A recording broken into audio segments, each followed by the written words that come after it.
All right, what's up, everyone? Draft-a-Palooza is back and better than ever. It's the same 3 times a week, Monday, Wednesday, Friday. We're drafting best ball teams live with you guys. We're doing it together. And today, hanging out, Sean Hoy, DFS Army, NHL guru. But we're going to test out some of that football knowledge, Sean, and see if it translates over. But Sean, I'll just say it's been a spectacular NHL season for the DFS Army crew. Yeah, we just game one, we had a $7,500 second place dude showing up in the chat. I love it. Yeah, taking down tournaments. I love it. I really the domination station optimizer for NHL is spectacular. I think that I love what we built. It took us a few years to kind of hone that one in. NHL always the redheaded stepchild of building DFS tools, but I think we honed it in really well. Kind of built something similar to what we do for MLB, where stacking is king and separation between those lines and all that stuff. I speak, even though I don't actually play much NHL personally. But yeah, the NHL crew's in there. Pasta's in here. Tattoo. Your whole co-staff is in here just to troll you, I think. Yeah. Today. My boys. Kind of want to get you in there on like a little drinking game or something, a little Blue Moon game where you got to go in there and we give you some names and you got to like try to just pronounce these third line guys. I do enjoy, even the first line guy would be just as difficult. I would have heard the name of the first line guy equally as infrequently as the third line guy. There's no difference for me. I only know. Sorry.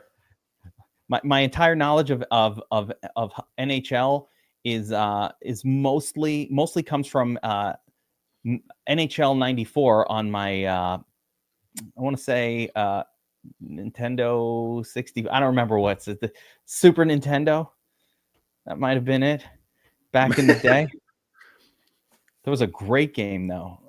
There was a great game on Super Nintendo. But we're not here to talk about hockey. Yeah. We're here to talk about best ball. And we were talking off air. So just a little update, couple of updates in the fantasy football space. One of the big ones, and I'm adjusting my rankings in real time. So I'm going to actually show you guys how to do a rankings upload to these sites. But the big news was Aaron Rodgers has officially let the Steelers know that he will sign with them and play for the Steelers this year. Now, for everybody who's been watching these streams, you already know I assumed that was happening. And I've been drafting DK Metcalf and Roman Wilson and Calvin Austin as much as possible, effectively, because I figured that would happen. The Steelers are not a team that goes into a season without a quarterback. They want to win every single year. Everything else going on in their team is perfectly designed to be a winning football team. They needed a quarterback. And for those who are skeptical, Sean, of Aaron Rodgers, and there are many of them, I would imagine you to be an Aaron Rodgers skeptic. Yes, I'm not surprised there. I would imagine you to be a Rodgers skeptic. A lot of people are skeptical. We saw him play for the Jets. I'm just going to reference something, okay? Because history repeats itself, and it's important to study history, guys. Not just for fantasy football, but for everything. Things repeat. Cycles repeat. It's important to study history. Well, I studied the history of Green Bay quarterbacks that go to the Jets after they seemingly retire, right? And then fail with the Jets and move on to another team, right? There is a history of that. And in the past, when that has happened, and I'm talking about Brett Favre, he went to the Jets, looked good for a second, and then he sucked. And then after that, we were all like, Brett Favre is done. And then he went to the Vikings and had a couple good years and played well. Right? I don't remember the Vikings years. I know he went there, but like I just don't remember. Fine. But I'll take your word for it. Yeah, he did just fine.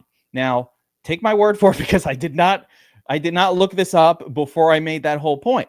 But I didn't look it up at all. So I could be completely wrong and he stuck with the Vikings. But I don't believe so. And it was because as a Jets fan, I remember it. And I'm like, of course, this guy goes to the Jets. He gets hurt, blah, blah, blah, plays like shit, and then goes to the Vikings after, even older, and does well. Yeah, he might have even taken him to the NFC Championship. I'm telling you, we have seen this. I have seen this dance before. History repeats itself. Man, Derek Hernandez busting out with names. Sidney Rice. Don't even know who that is. Maybe that was a wide receiver on the Vikings. I don't know. Yeah, I don't remember the receivers on the Vikings. Could have been Sidney Rice for all I know. Yeah. I think that was before the time of fantasy football. How long ago was that? When did that even happen? Was that before fantasy football? Nah. Adam Thielen Jr. Or senior. Super senior. Yeah.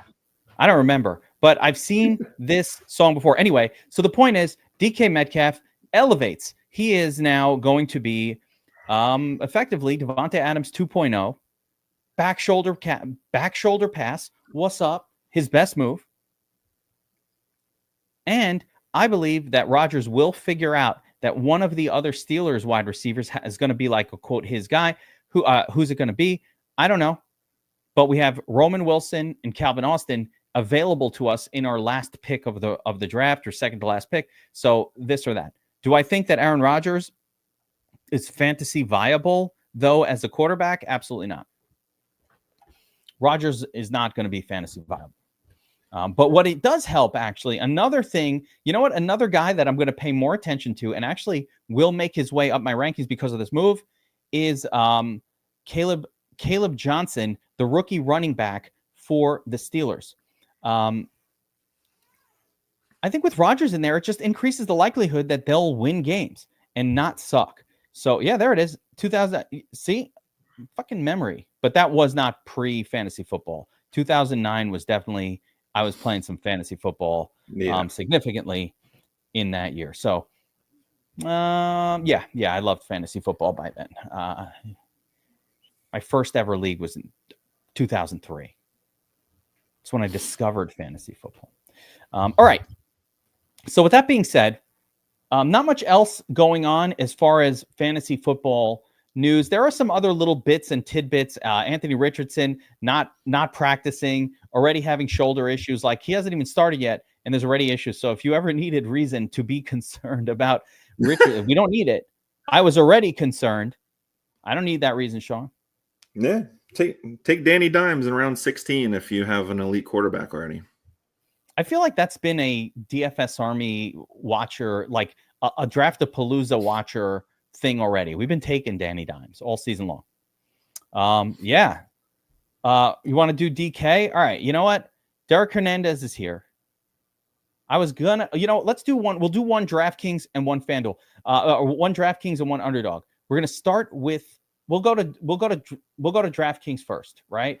And we'll do another one of our standard DraftKings drafts. And I'm going to show you guys how to upload fresh projections if anybody's interested in doing so. So let's go back to DraftKings and our play action. Still haven't maxed it out. I want to upload projections though. Here. So I'm going to show you guys how to do this. So before I enter the contest, I go to edit projections. I go to the best ball rankings that I just updated on the DFSArmy.com website, right? And I'm going to download for the DraftKings. This is what I do, Sean. I make it simple. People are like, I don't know how to do that shit. I get it. I don't know how to do anything. I'm not even kidding. Like, for anything that I ever do, it's difficult, technology-wise. So very simple. I downloaded that tab from the projection sheet. Boom, it's done. That's it. Save, done. That was pretty simple. Isn't that easy? So easy. Yes, I did upload. So yes, I literally spent like 2 hours before the show today continuing to update and make these adjustments. I don't get that deep with the rankings. I'm not going for 200 players deep. I'm just, that's a lot to rank. So you're not going to see like Roman Wilson necessarily on there or Calvin Austin. We're just talking about those guys. But I did make my adjustments. I adjusted DK Metcalf up a little bit. Not too much. I was already high on him. So it wasn't a massive adjustment for me. And I do think in the first couple of drafts that we do, Metcalf will probably get snaked even earlier than he should, just because people get excited, Sean. But all right, the rankings are uploaded. We go back to the tournament, and everybody who wants to draft along with us, this is your chance. We're in the best ball play action, 20 entry max. I just hit enter. And guys, get in there because we are in. So 1 of 12 entrants. So it looks like there's time. Anybody who wants to join along, Sean, if you want to join along, get in there as well. We'll see if I make it. We got to fill up a contest. So meanwhile, as we're waiting, everybody wants to draft along. We're in the play action, waiting for it to fill. DraftKings will do an underdog one to follow this.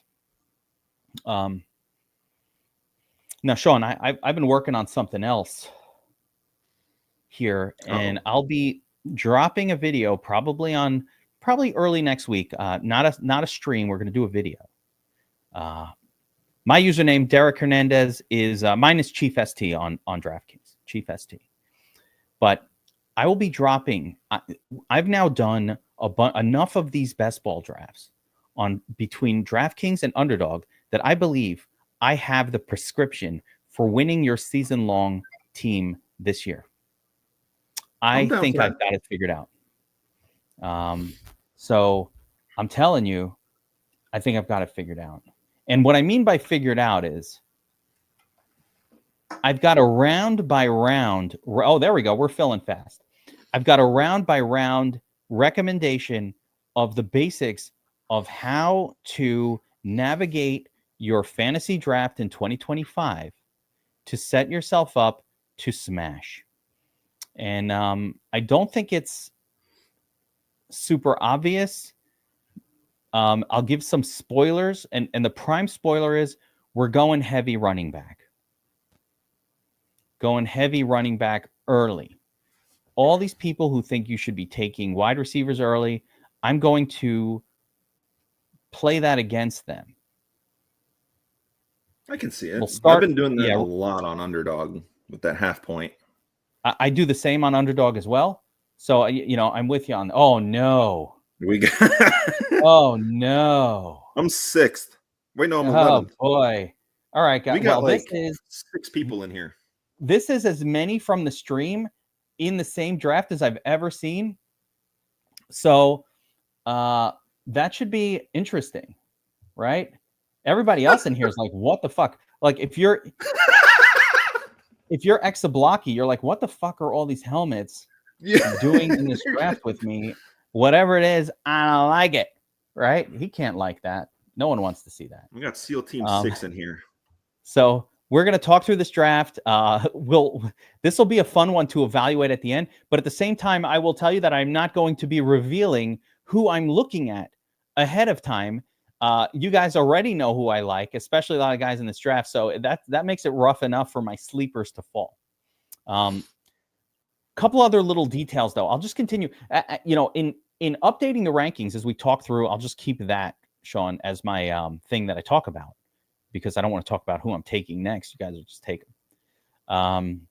I did drop Chris Godwin down a little bit. So he went from somebody who I've been super excited to kind of grab early. I'm not happy with the health reports I'm seeing from him. And yeah, I don't like it, man. I don't like players who are unhealthy going into a season at all. It's bad enough when my players get injured when they weren't recovering from something or starting the season on PUP. Any chance at all that Godwin starts the season on PUP completely ruins him for me. At that point, I don't want anything to do with that, because what happens when a player comes into a season slightly banged up is sometimes they didn't have training camp, then they come in, then the hammy gets hurt, some other thing, some other ailment, and all of a sudden you lose the whole season. It becomes a disaster. I don't like it. So, I'm open to that not happening, but as of right now, I'm concerned. All right, we go chalk with the first 2 picks, and I'm going to continue on my chalk with Bijan Frise. It's a dog type, Sean. A Bijan Frise. I Have didn't you ever even heard know of that. that? No. It's like for fancy people. You know, like Okay. your friends, like your rich friend smoking hot wife walking around with a Bijan Frise. I don't even know what it is, but I know the words. I know what it's called. Anybody know what that is? Guys, sometimes I say things and I don't even know what I'm saying. Is that a real kind of a dog?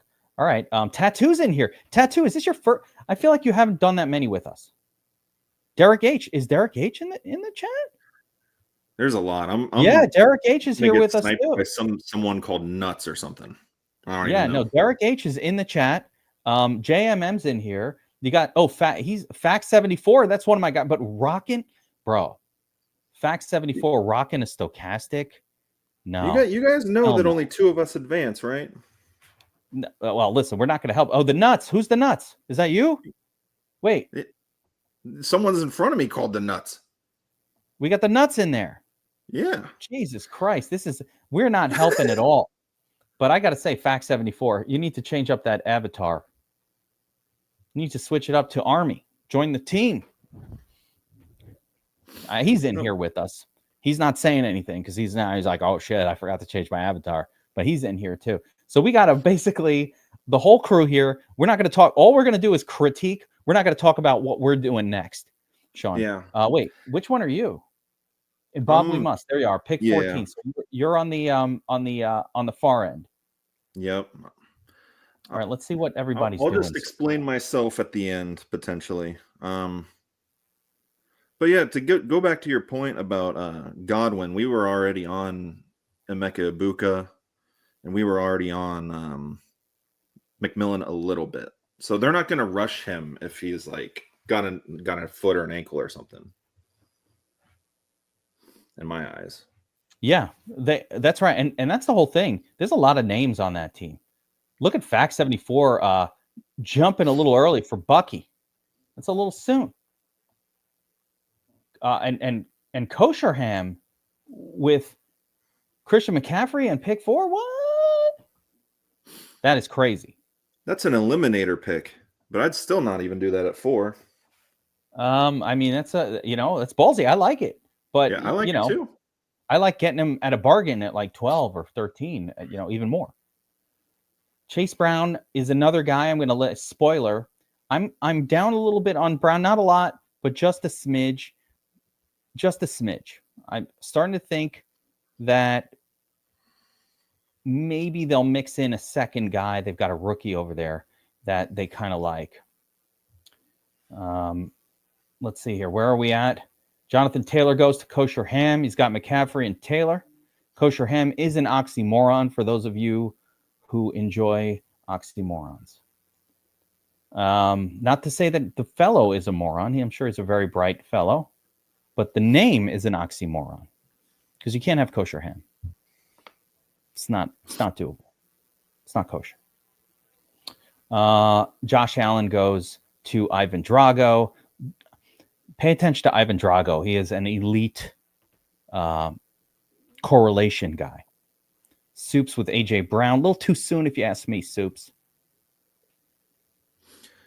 Have we figured out what Soup's favorite soup is, or is he just a lover of all soups?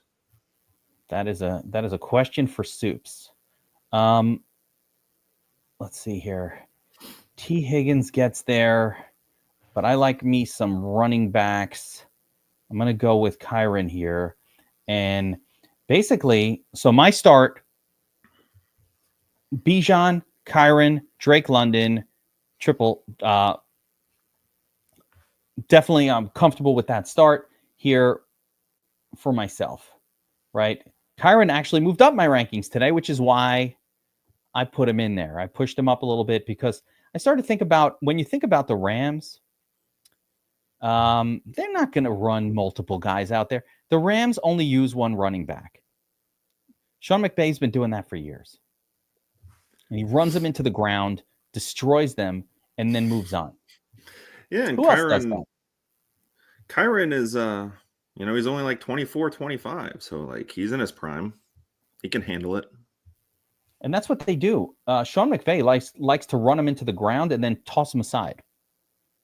He treats his running back like he treats his women. Oh. Insta models.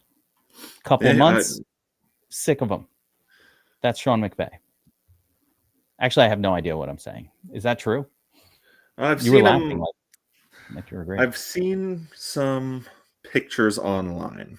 I've seen him with hot chicks. I don't know if it's his wife or his like girlfriend. You know what I mean? Oh boy, what am I doing here?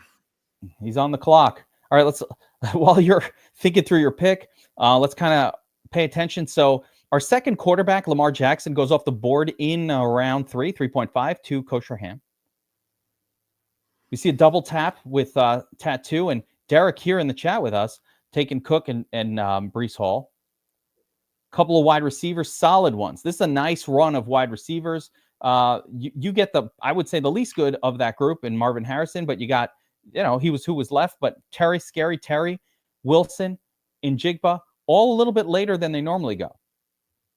I'm just going for it. This draft, this is going to be a weird one. Ooh, Tyreek Hill, not my favorite at all. But lots of upside. Yeah, and with all you maniacs in here, you just gotta have a spike team, I feel like. I don't mind the approach, but I will say this. I'm not, I don't want to say too much other than there's a lot of people here who are multiple rounds in without running back. So that is a weird one. Mm-hmm. It's definitely an approach that a lot of people use in best ball, though. The late round running back sort of approach. It works in years where a lot of injuries happen, and injuries definitely do happen. There's Ray Zanny. What's up, my man? Yeah, we gotta get you back on here. It's like you were saying, we're here to learn. Like, yeah, we're at the front of the class, we're the professors and whatever right now, but the teachers can learn from the students. And I haven't really had many RB0 teams, and I'm gonna see what it looks like. I'm learning. Might not feel great. It never feels good. I will tell you this. Yeah. I have tried it. It never feels good to do that. Yeah. Derek H missing his pick. It's going to auto draft. Derek, where are you, bro? Get back here. Worthy, Omari and Hampton. I like Omari in there. Another guy who rookie running back. Tattoo. It's too many, bro. You can't get 4. That's a lot of running back. Tat, can I? This isn't season long. We can't make a trade. I can't trade you.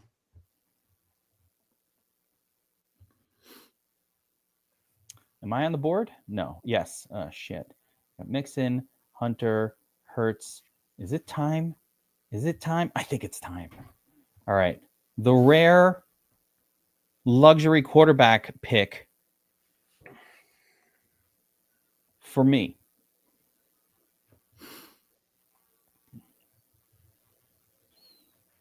Let's keep an eye on the board. Chuba. Oh, man, I almost took Chuba there, too. I think Ivan just punked me. I thought Chuba would be there on the way backs.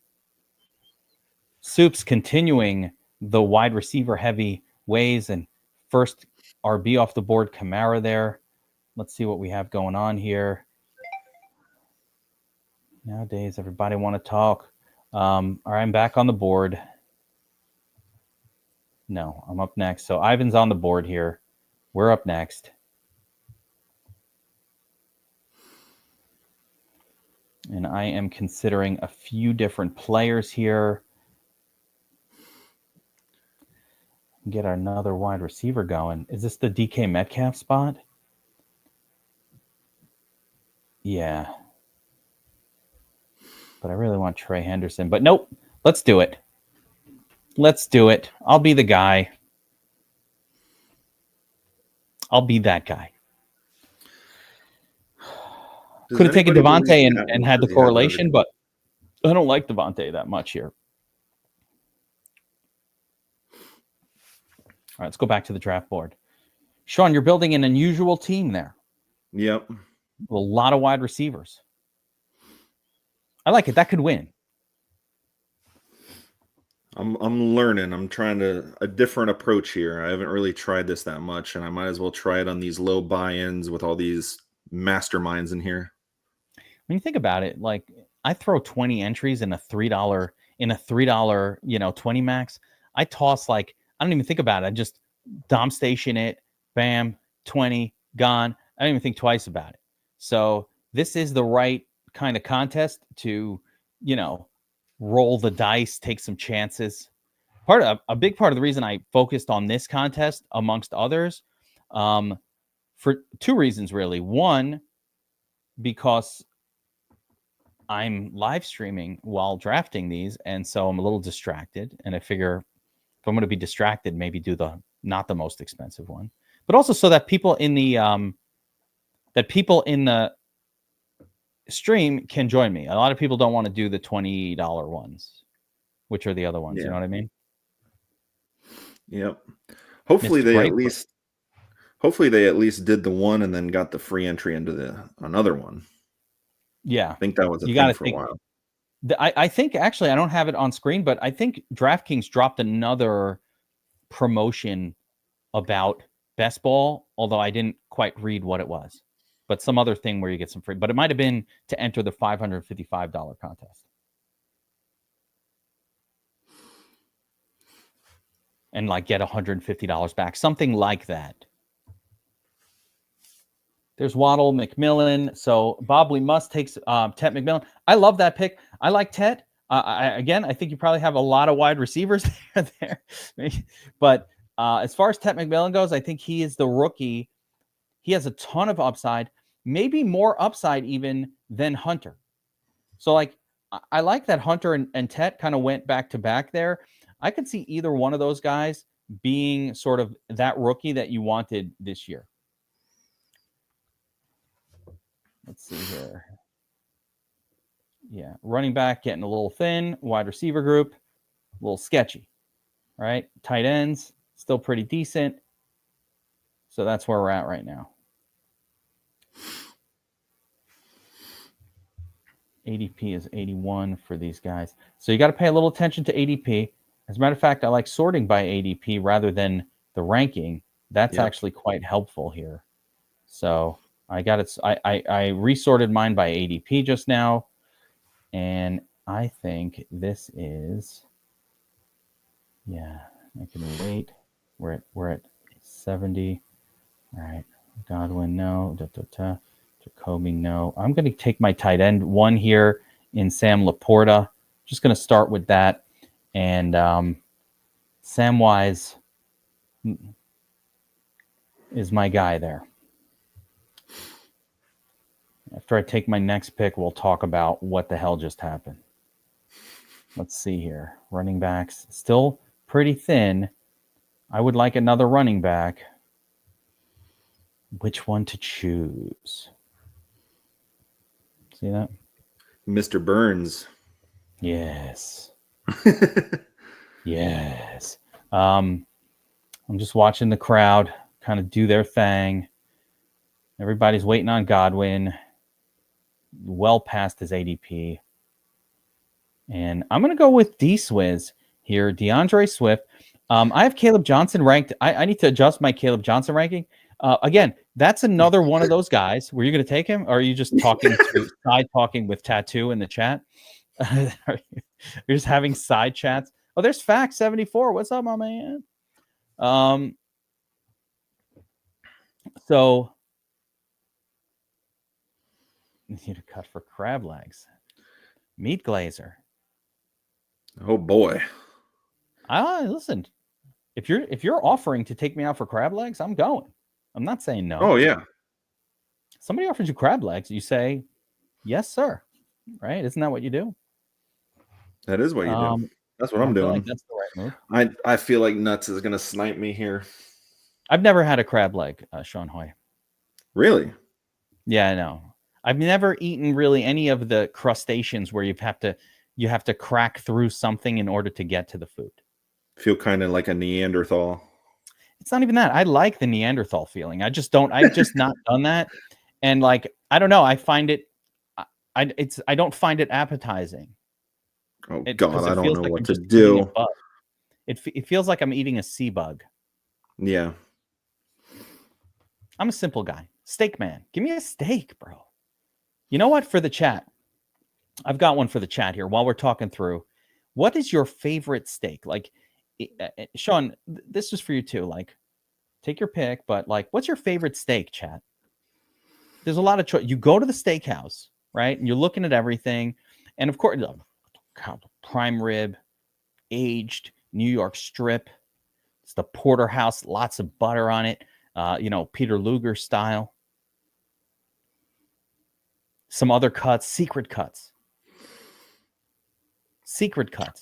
I'm gonna go with the porterhouse probably. You can never go wrong with the filet, but the porterhouse, it hedges. You get a little strip, a little filet. It's all there on the same thing. Ribeye, medium rare for the ribeye. Your top dog. See, I think the ribeye people, bone-in ribeye. We got a couple of ribeye guys in New York strip. For me, the ribeye guys, I'm going to ask you this. I feel like if you like ribeye, you're into the fatty part of the steak. Not everybody's into that. Like, you got to be into like a little of that fat. Like, enjoy the fatty part of the steak a little bit. Ribeye, very fatty. I like them all. But my secret favorite cut, medium rare, New York strip medium, not medium rare for Darth Pasta. Picanha, JMM, of course. Because, wait. JMM's probably, where is he? JMM's probably like a Brazilian. He likes the picanha. The name could be Brazilian. I like picanha's good. Tomahawk is basically a fancy version of a ribeye. Wait, I'm coming up here. I like a porterhouse too, Sean. But my secret favorite steak to make at home is the skirt steak, not the wide one. It's called like the peeled skirt steak. Comes from the neck. You make sandwiches with that too? I do everything with it. It's my favorite. It's fatty. It's a little fatty. I get it. Wait, I forgot to pay attention to the draft. Hold on. Oh boy. It's lunchtime. We're talking about steak. Yeah, wait. I need to pay attention to what I'm doing. Igbuga, Higgins. What happened to all the wide receivers? They're all gone? I'm sorry. Yeah, did you hog up all the wide? Wait a minute. What the hell? You took Pearsall? Pearsall was supposed to get to me. Darnell's gone? There was no running backs for me. Tad is fucking this shit up. Javonte was there. Oh my goodness. All right. I got to figure out why. This team is sunk. This is going to be a team that has like 7 backups on it, and then someone's got to get. You got to take Javonte when you're waiting on running backs. I don't like this RP0 approach. I wanted to try it. When I go hang out in New England with Ray Zanny and Rich McDonald, I guess we're going to be eating lobsters and all kinds of seafoods. Lobster rolls. I'm taking J.D. Higgins here for me, even though I do love like seafood in general, because when I'm doing that, I'm on vacation and I'm pounding booze, and it's a little tough on the body. We'll say that. The massive amount of booze you're pounding on vacation. The booze mixed with the seafood.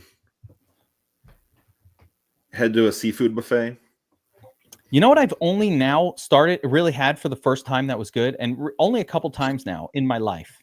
You guys are going to be blown away. Like, you're going to be like, what the fuck is this guy doing? He hasn't eaten crab legs. Here's another thing.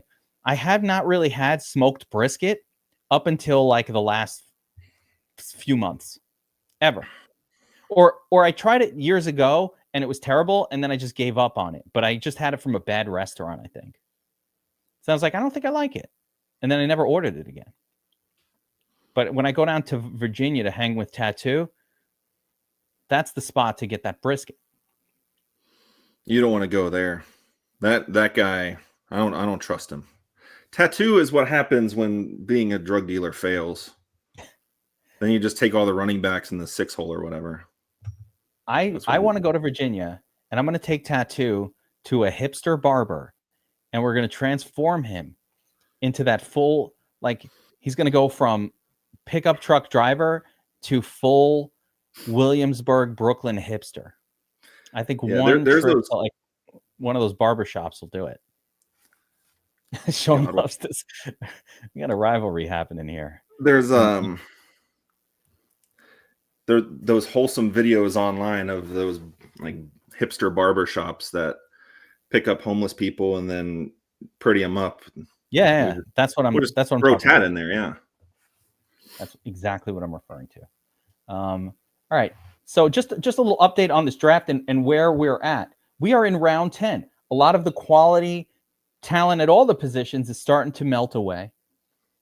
We're starting to see some of those late, like Mims is one of my sleepers this season. I guess round 10 is appropriate. Some rookies here. Trey Harris off the board. Got to pay attention to, what quarterbacks people have. I'm seeing 1 and 2 quarterbacks. I took Hurts, so I'm waiting on it. I'm gonna wait. I have a question about prime rib for people in a second. So we're gonna keep talking about the meats, especially for those who love it. When you say the prime rib, are you talking about like the kind where it's cut off of a baked prime rib and it's all like red on the outsides and you're dipping it in some au jus with a little bit of horseradish sauce? Or are you talking about like a prime rib steak, which is a different thing in my mind? Oh boy, I'm on the clock here.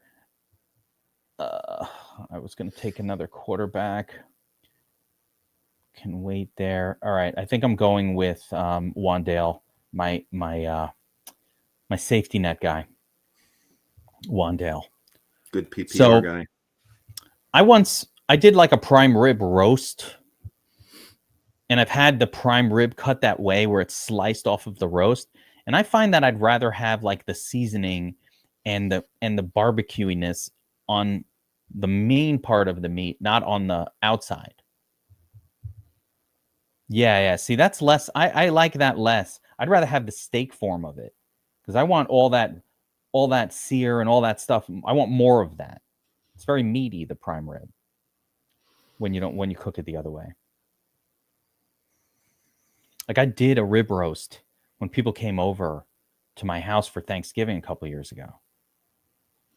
And I get why you do it, because it's easy to serve a lot of people. See, notice I'm talking about steaks because if I'm talking about my next player, it's just everybody's in the draft. Here we go. I'm up again. We got 4 wide receivers, 1 tight end. Is this time for TE2, RB3, WR, QB, Trevor Lawrence. He'll burn your food like Florence. All right, we got our second quarterback off the board. Let's talk a little bit about what's going on in this draft. Here, Sean. It's a lot going on. Yeah, I'm a disaster, but we'll figure it out. Yeah, you forgot to get running backs on your team, it looks like. So that's going to be challenging. We've got 4 wide receivers, London, and then like it gets bad. So I'm going to need to get quite a few late raw wide receivers to make up for it. I do have a premium quarterback and a premium tight end, so I feel good there. And I have 4 running backs in the first 8 rounds. So I will need at least 1 more. Basically, depending on how much premium you spend on the position is how many more of those you want later on. Jaden Blue goes. Dolphins fan is just taking backups. That's supposed to be my role, and the backups are getting sniped. Yeah, they're going to be sniped from you. Here's Fact. Fact is doing it pretty by the book here. Yep. Basil Tootin. Yeah, that was your guy, right? You probably had Basil queued up. The Nuts. Man, I don't even know which of you guys is the Nuts, but what's up, the Nuts? Welcome to the stream. He's trolling me. That's fine. I'll lose. It's fine. Take my $3. I like Basil Tootin ahead of Scattaboo, personally. Oh, man. Yeah, you're out of good options. Now on to hope for injury level. Yep. We're doing it. Yeah, Davis could, yeah, there you go. This will be a fun one to break down at the end of this, Sean. Oh, yeah. Rip on the lack of running backs. And then you'd be like, I don't think I enjoyed that. Yep. Hey, we're learning. I would have taken Garendo. I like Garendo there as the Christian McCaffrey hedge, which seems like a more likely injury. Isn't Guerrero. Jay? Oh, I mean, I guess if he shows up at any time, he'll play. But I think James Cook is holding out a little bit. Is It's he? early. He's not. What's he doing? He's holding out. What is he special? That guy's not a special player. He is I'm sure he's good, but like he's on a great offense. He can just fall into the end zone. Like, wait till you see who I'm thinking about at running back to take another one of your options away. that's fine. One of my favorite elite. I'm not even showing it on my screen. I don't even want anybody to know. I got somebody in my back pocket here. Probably my absolute favorite. He's one of my favorites. Yeah, Adam Thielen, good pick. Trey Benson. All right, what happened? Oh shit, James Conner. He's 31. He gets hurt. Trey Benson comes in. Everybody forgot that he was a second, maybe it was a third round, but he was a high draft pick. I'll take that. And since they're all drafted already, I kind of want to elevator pitch you on something. And yeah, I want to get told I'm even dumber than I am. My elevator pitch is the Saints. I know Shuck is whatever, like we don't know, probably awful. But where these ADPs are going, I'm digging some of these Saints players. I don't think Shaheed's that bad. Kamara, like especially on DK, he's always been viable at least, but it's still gross. I don't want to overdraft them ever, but I mean, I think you're on the right track in the sense that we start with the idea and the understanding that the Saints are shit. Their team is going to be shit. Their quarterback is shit. And it's not changing. They're not even doing anything to address it. So they are just a shit storm. So if I get them for a good enough bargain, okay, fine, right? Like, okay, I'll take Kamara. But I'm Shaheed has won people leagues weeks. Like Shaheed and Darnell Mooney are kind of like that for me. Like these guys that aren't going to have a lot of consistent volume, but like every once in a while, they're just going to do it. Shaheed, like a rich man's Martez Valdez-Scantling, Westbrook Akine, right? I think he's better than those guys. But I have no idea. Shook, is it even going to be Shook? Don't draft Shook. It might be the rattlesnake. Yeah, I mean, what are we assuming? Everybody assumes things. I'll give you another thing that I think is a wrong assumption this year in fantasy football. You ready for this, Sean Hoy? Oh boy. I think it's a wrong assumption that like Scattaboo is going to replace Tyrone Tracy as like the lead back for the Giants. I don't think why. I just don't think that's going to happen. I think Tracy was fine. They like him. Yeah, he looked good. What about the Scattaboo's 5th round draft capital is telling people that this is a guy who's going to get on the field at all outside of like, the second guy. Yeah. And like Tracy looked good last year. Granted, hockey coach, but I played college baseball as a pitcher, not a great athlete, not fast. And Scattaboo's 40 time wasn't like that much faster than mine. You want to draft me? I don't think so. What? What was your 40 time? It was like probably the equivalent of like a 4.8, so he's like 2 steps faster. I'm slow as fuck now, surely, but you don't want any part of that. You don't want to overdraft that for sure. I just have to say I've now drafted Metcalf and now Freiermuth, and Aaron Rodgers might be somebody I need to take in one of the last rounds just to get this one going. Yeah, Scattaboo, listen, I don't even like to do too much or even say too much as far as like the player being good or not. I don't know. I haven't watched him. I'm not a scout. I don't think I'm better than any other scout. Like, I don't think I'm not better than. I'm not a scout at all. I have no idea. Is he talented? I have no fucking clue. But I use different signals to inform these decisions. Oh shit, I'm on the clock. Oh, I forgot. Emergency. Tillman. I don't even know what I clicked. All right. I like Tillman a little bit, by the way. But check this out. But what? Judy in round 5, but Tillman in round 13. I'll take him. I was a So pitcher only soup. we're going to have a long draft analysis. Literally everybody in this draft is in this chat. So we're going to do the big draft analysis at the end. But check this out. Here's my thought. I'm not able to figure out if a player is good or bad when they come out of college. I don't know. But what I do know is Tyrone Tracy outplayed Devin Singletary last year. He was not in the game because they had nobody left. He was in the game because they actually liked him more than they liked the guy that they paid money to bring in and be the guy on that team. So that's like a hint. Okay, that's a clue. Then it's not like the Giants went out and spent draft capital on a running back. Take Scadaboo in round 5. That's no draft capital at all.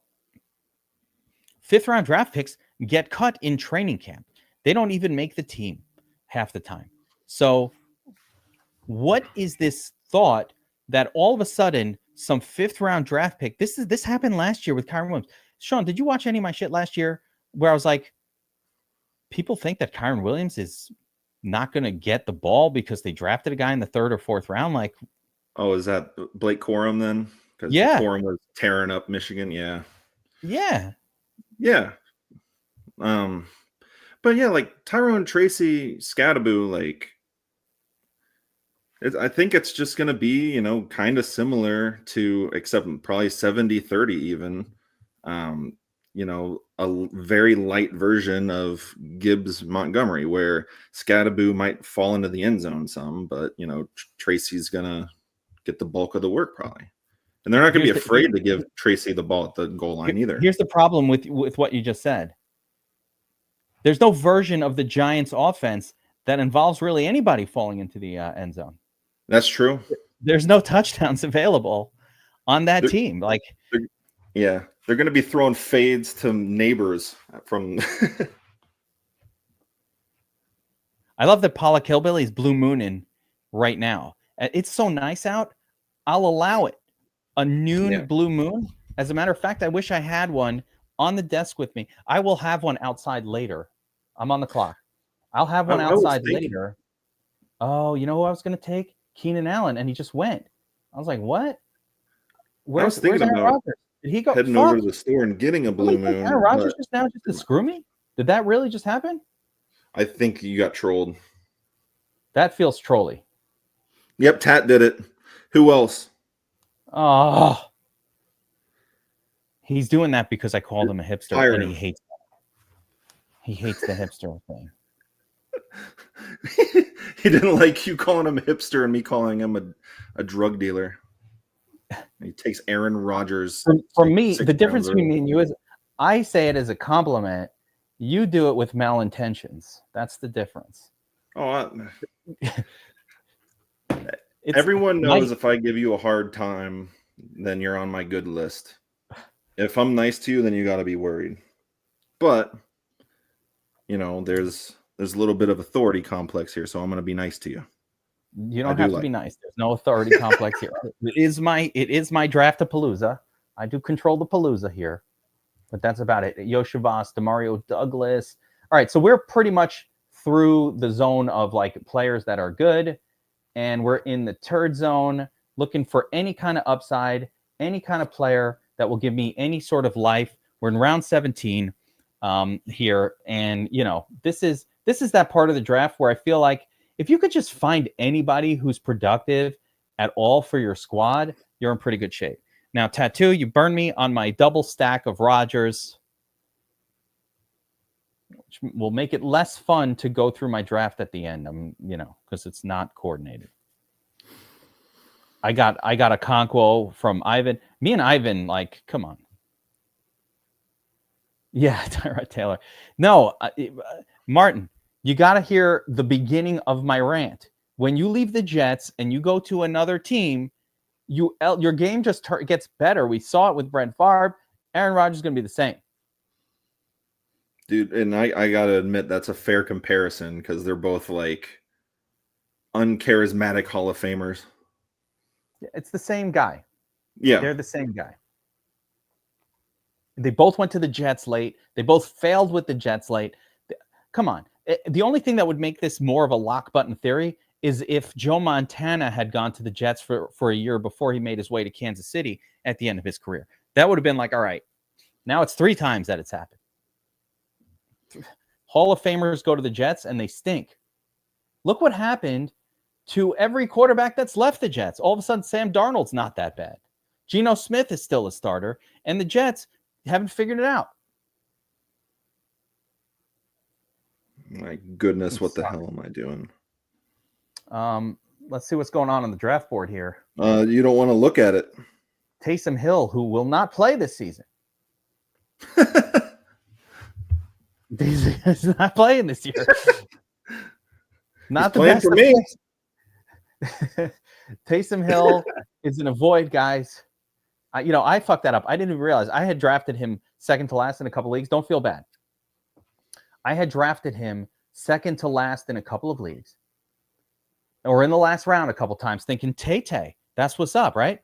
And then I realized somebody pointed out in the chat that because I always say don't draft injured guys, that's a mistake. They're like, why would you take Taysom Hill? And I'm like, what the fuck happened to Taysom Hill? And then I went back and checked, and he did tear an ACL in December. And a December ACL tear, Sean Hoy, does not come back the next year. That's useless. Yeah, that's completely on me because, like we were talking about a little bit earlier, I'm mainly drafting eliminators on underdog, and someone like Taysom Hill is never even a thought. So I was just like, I'm going to have some fun here. Yeah. I didn't study any Taysom. No, it's a no for Hill. And by the way, on underdog, you don't really get to these rounds, so it doesn't matter as much. Like, you don't have to know these last couple of rounds worth of players. They don't make the team. How many? Let me look at my squad here. What do I have here going on?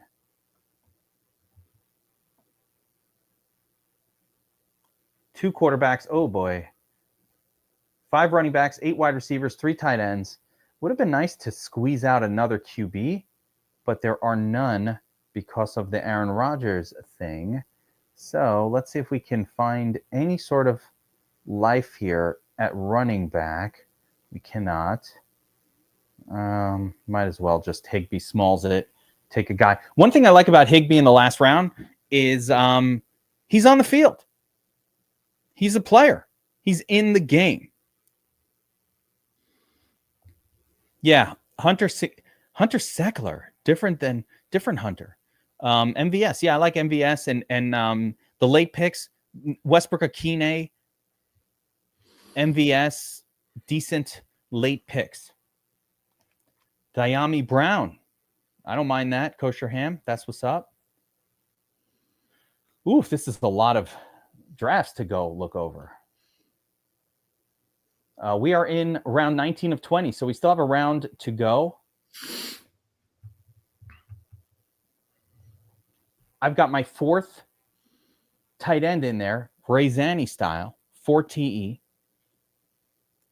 8 wide receivers, 5 running backs, 2 quarterbacks.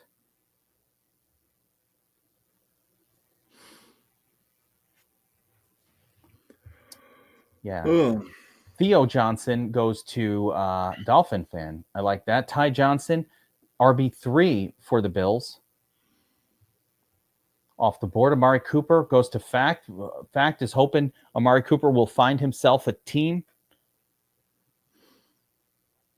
Tim Patrick, it got gross there for the nuts.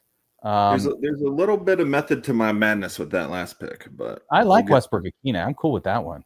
And that is your backup too. Are you handcuffing Hill there? Yeah. Yeah, I don't mind that. Decent in general. I don't mind that handcuff at all. We still have a long chat about these terrible running backs. I don't want to talk about it. Yeah, how much luck you're gonna. But you know what? That's how people win these. They luck into Rick Pierce or Kyron Williams that year that he popped off. Like when Kyron Williams popped off his first year, no one was on that. People don't remember. He was not a highly drafted player. He was an afterthought. He was a complete afterthought. And as a matter of fact, Cam Akers was the starting running back for that team that year. It was Cam Akers all day for the Rams. And then all of a sudden, Kyron Williams just emerges Sean McVay just decides he hates it. That's why I'm saying Sean McVay, he gets sick of it. It's like after, you hook up, wake up in the morning, like, all right, I'm sick of it. Want something new. That's Sean McVay. Let's see here. I mean, if you want that last quarterback, Russell Wilson's floating around. Jackson Dart for the late season. Nothing here at running back of interest. Wide receiver group. Westbrook Akine, is he still here? No. Not much going on there. Mike Williams from the Chargers. I'm not getting another tight end. So I think, what did I just say? I might as well take Russell Wilson here. I made the noise of Russell Wilson. Unexciting pick. All right. No, I didn't want Flacco. I don't know. Flacco could have been it, though. Could have been it. I took Russell Wilson. Probably should have taken Flacco. All right. All right, let's stick around for the roast, as they say. Everybody's favorite part of the draft, where we'll take a look at everybody's team and roast them. There's a couple here that I don't think were in this draft with us. If they were, and I didn't know it, Chaos Theory, Kosher Ham, Ixablaki, if you're in here, let us know. But let's start at the beginning. Soups is always a well thought through draft. So let's see. I don't see a lot of quarterbacks. Jamar Chase, Brown, Rice, Williams, 4-pack of wide receivers to start with Odunze in there. So 5 wide receiver, 2 running backs. I like the 2 guys, Kamara and Jones, but not necessarily to carry a team all season. Both of these guys, high injury risk, high age risk. Travis Kelce, a little elderly tight end action there. And then, running back is going to be brutal. Soups, I think running back is brutal on this team. Triple stack, wide receiver, QBs, that's fine. Without looking at too much of the correlation, I think this is a good group. Njoku, Kelce, that's good at tight end, even though having just 2 tight ends. Oh, he's in here. He's a good block. Oh, Pollock is in here too. All right, so this was really the room. Wow, that's the most we've had in a live draft with us. Those Soups, if I have a critique here, I think you waited a little too long on running back and then kind of went crazy with a bunch of turds late. I don't think that necessarily is going to be good, but who knows? Let's see. Ivan Drago in here with us. Barkley, of course. Josh Allen, McBride, 2 luxury picks in a row. Let's see how that works out. Chuba Hubbard. We got Cortland Sutton and then K-Shack stacked up with Josh Allen. Fine. B-Rob. Okay. Acceptable. Steffi Diggs. Let's see if there's a QB to go along with him at some point. I like Stephon Diggs there. I like that pick. Warren, also solid. I think Warren is the better of the rookie tight ends. Coleman, so completing the stack with Josh Allen, we got Coleman and K-Shack. Sharbs here ahead of, nothing to critique there. That's a fine spot for him. Ward, that's what you were talking about with, so you did Ward, Eliminator, who might not play at all. I think this is too soon, even for him. Lockett, Ray. Take a shot with Estime and James Lade. So, yep, pretty standard stuff. I wound up showing three quarterbacks. You'll take us through your draft. But I got 3 quarterbacks here, but a couple of them late. 5 running backs. So, double down, Bijan, Kyron. I got Drake London. I have naked Hurts. Naked. I did not stack him at all. Unnecessary. They didn't ban the tush push. Yeah, unnecessary to stack him. Not needed. Tush push still in effect. Got DK Metcalf going with Aaron Rodgers here. I've been taking him here anyway in this round. I could have taken Devontae Smith. Probably should have. Did a little more just for the correlation. I should have taken Smith, I think. Sam Laporta, DeAndre Swift, and Williams. So my 4-pack of running backs, Bijan, Kyron, DeAndre Swift, and then Jamal Williams. Javonte Williams, I mean. I've had a lot of Javonte Williams exposure. We'll see how that works out. The field, Sean Hoy, is not sure that Javonte will actually be the starting running back. Right now, there's mystery around it. Yeah. And people forget that he's a really young guy too. He's claiming that he feels the best he has since his ACL and knee issues from 2022. He said even last year, he kind of claims he didn't really still feel back to full strength. That could be excuses, though. Sound like excuses. I'm not going to pretend to know. I'm going with the flow. I like to get both of them if I can, kind of like Tracy and Scattaboo and Hedge, but watch it be Miles Sanders, or even more, watch it be they bring in J.K. Dobbins and like throw the whole thing into awry. That's why I'm like, don't be so sure of who the backup is. But yes, Jaden Blue seems like that guy, but we don't know. With my draft, I go Higgins and Wan'Dale. Wan'Dale's my security blanket guy. Just like I know he's there, slightly better QB play for the Giants, always going to have lots of targets. He'll fill in wherever I need him. He's my utility man. Trevor Lawrence, Hollywood Brown. I think this is an upside pick late. Tillman also. Plenty of upside with Tillman. Take a look at Tillman. People forget. Look what this guy did. So unheard of, Sean Hoy. Unheard of. Who is him? Never heard of him. All of a sudden, week 7 last year, this guy goes on a 4-week insane bender, 12 targets, 9, 11, and 8, putting up big scores. And then he gets hurt again. Yeah, I like these type of guys, Wan'Dale and Tillman and those type of dudes. And on DraftKings specifically, I like the little slot guys. Yeah. Tillman's got upside. I don't know. Right? Like, yeah, he got hurt. Judy. Yeah, Judy was great. But like this guy got hurt last year. Before he gets hurt, he still wasn't playing, right? And then all of a sudden they're like, hey, let's give Tillman some time. And he just absolutely smashes when given the opportunity. So I like stuff like that. I think it reminds me, with Flacco and Jameis. That's right. You know what it reminds me of? It reminds me of Mims Jr. Came out of nowhere late in the season, popped off a few games. I want to build on that. I hope so. People are hanging out, like enjoying the stream. Guys, prep for Underdog on the next one.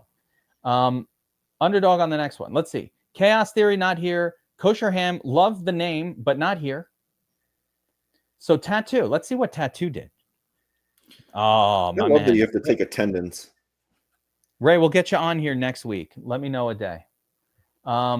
Tattoo. Joe starts with Gibbs, Brown, Cook, Omari. I don't mind 4 running backs in a row. I do not mind it. I'm good with it. All right. Calvin Ridley, one of my favorites this year. Jawan, Jacoby, Cooper Kupp. Got a little sketchy here. That's okay. I don't know what Cooper Kupp's going to do. Could be great, though. And Brandon Ayuk. So this is a nice little thing. You've got Jawan and Ayuk. Where did Pearsall go? I'm trying to see where Pearsall went relative to these guys. Oh, sorry. You take Pearsall? Pick 10, oh, yeah. All right, so here's my There's one no running backs left. Yeah, I liked Pearsall there. I was hoping to get him. But like Jawan here, Pearsall there.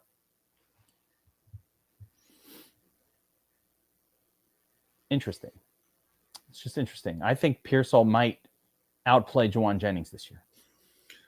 Yeah, Greg May, Justin Herbert. I'm not saying he will. I'm just saying he might. I don't know. I have a feeling. Justin Herbert, Drake May. So we got a nice pair of wide receivers there. Got Beck. No, I mean, there's no correlation whatsoever. None. Aaron Rodgers just to fuck with me. So I don't mind that. And then it kind of went downhill after that. I love like the pettiness in that tone there. And it's well deserved. Well, he was doing it to fuck with me. I know. Yeah. He wasn't going to take it. Why would you take Rodgers ahead of Richardson? You got to take Anthony Richardson ahead of Aaron Rodgers for the upside. On Underdog, we want to do the Eliminator. Yeah, we're going to do the Eliminator, guys. So hang around and we'll all go in simultaneous. We'll see who can eliminate who. Right. So good drafts, Scott. Couple of issues here at the bottom. Shedeur Sanders is just a throwaway, but so what? You never know. All right, Derek H is in here with us. Let's see what Derek did. Started off with Nico, McConkey. So we got 3 wide receivers in the first. I usually like to look at the first 6. So we got 4 wide receiver, 2 running back in the first 6. So I would call this a wide receiver heavy approach. We've got Mahomes stacked with Worthy, solid, right? I'm a little worried as I scroll down. I want to see more running backs at some point sooner than I'm seeing them. But Addison has that touchdown upside from last year. Olave WR1 for his team. Janu Smith. So my issue, I do have an issue with this draft. Janu Smith, very good. Pittman, fine. Stroud, cool. Couple of backup running backs there. More backup running backs. Not enough, all right. So basically, to make up for just having 2 starters, it's a lot of backups. Yeah, you're going to need one of these backups to miraculously emerge. This is a tough.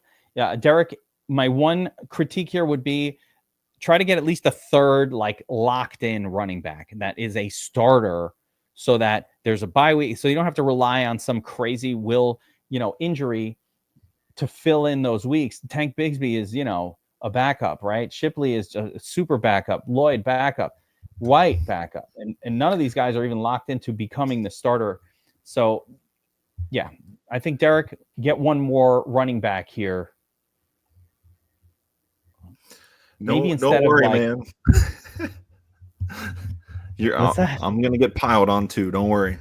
Yeah, I mean, you did worse with the running backs, but and it doesn't matter. This is a $3 draft, but like, part of the idea is the fun of my critique, and my critique means nothing. Who the hell am I? What the hell do I know? I mean, it's necessary because we want to, in general, be profitable in these, and the plus EV plays are, a lot of what these balanced builds that you're building.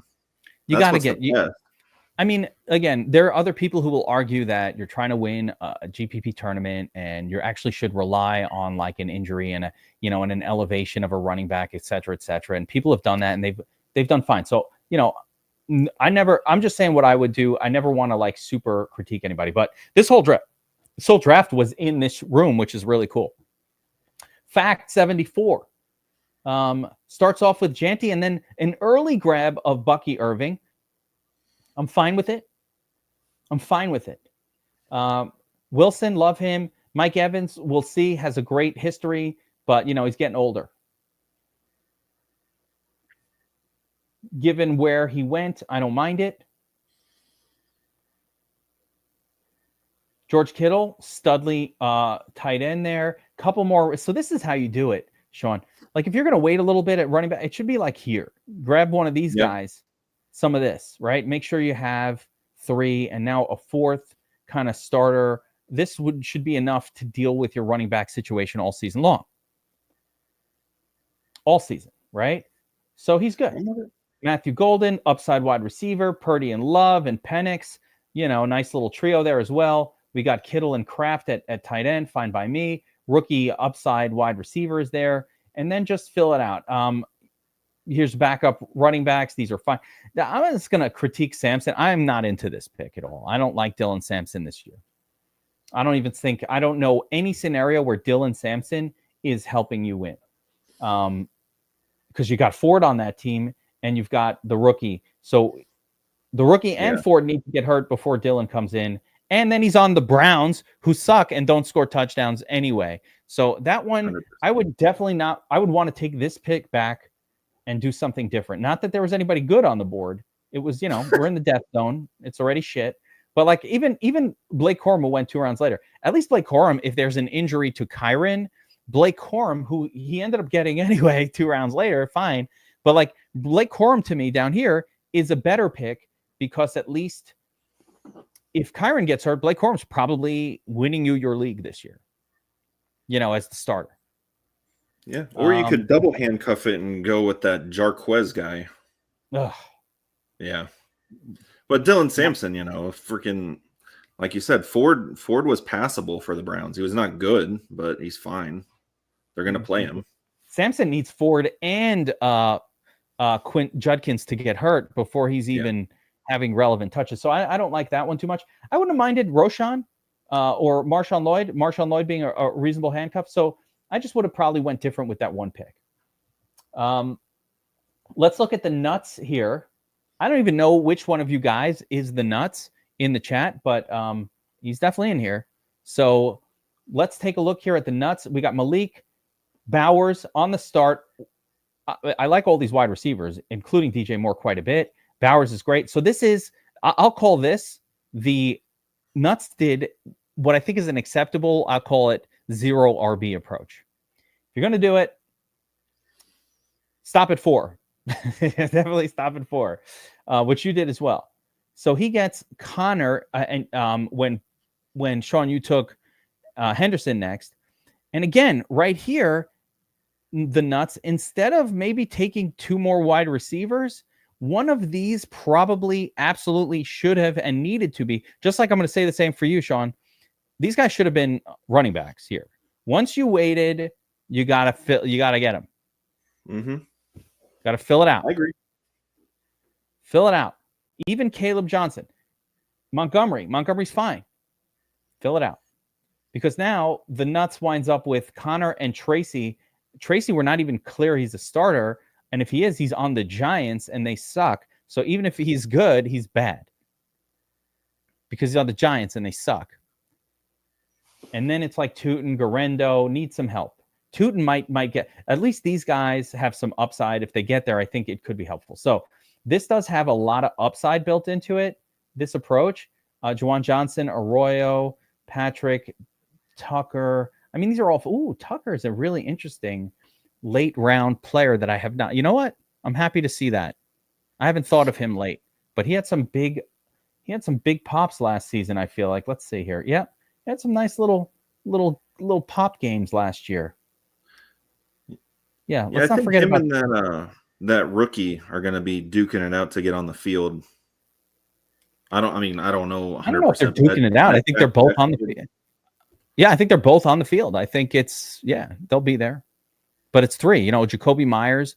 It's not some prolific passing team, but they have Geno Smith, which is a massive improvement over what they had last year with Gardner Minshew and I can't even remember the other guy. That's how bad he was. Like, who was the other guy? Oh, AOC.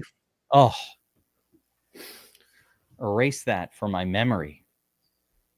You didn't like his mustache? I did. I appreciate his look. It's the play that I didn't like, but I enjoyed the way he, had that. He had that look. Sean, take us through your thought process. Why in round 4, when you already had 3 beautiful wide receivers, did you say, fuck it, I'm going to take a guy in Tyreek Hill who is so sketchy, this year? I mean, yes, he's got WR1 overall upside, but I mean, the downside is he looked like shit last year and is still complaining about the wrist. Well, other than just like trying a bullish new strategy, because, I've been doing eliminators, which is like a lot different. I haven't really done these 0 RB builds really. And like, I'm kind of like an ADP dude. And if you look ahead, I got sniped there. And then Tat took the next running back. So like, there's like a tiny like tier gap. And I was just like, fuck it. I'm going to just go for it. And then it just sucked, but it's fine. You would have had to do a mild reach there for Chuba or Omarion, who I like a lot, by the way. I do love Omarion this year. That probably should have been the pick. Like, Omarion is a first-round rookie running back, and people are fading him because they think that Najee Harris is going to get all this work. Are you guys crazy? Najee Harris is not good. He's Najee good, okay? You know who is good? Omarion, a first-round draft pick running back.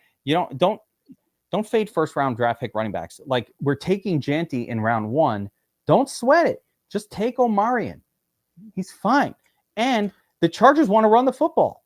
Yeah, I was going to say Harbaugh's going to pound it. Yeah. Freaking Gus Edwards and J.K. Dobbins, who both suck. Like, J.K. Dobbins not good. He did fine statistically in that offense. He was scoring last year. Tattoo gave me a first-round pick for J.K. Dobbins in our DFS Army Dynasty League. Well, he's also not a genius.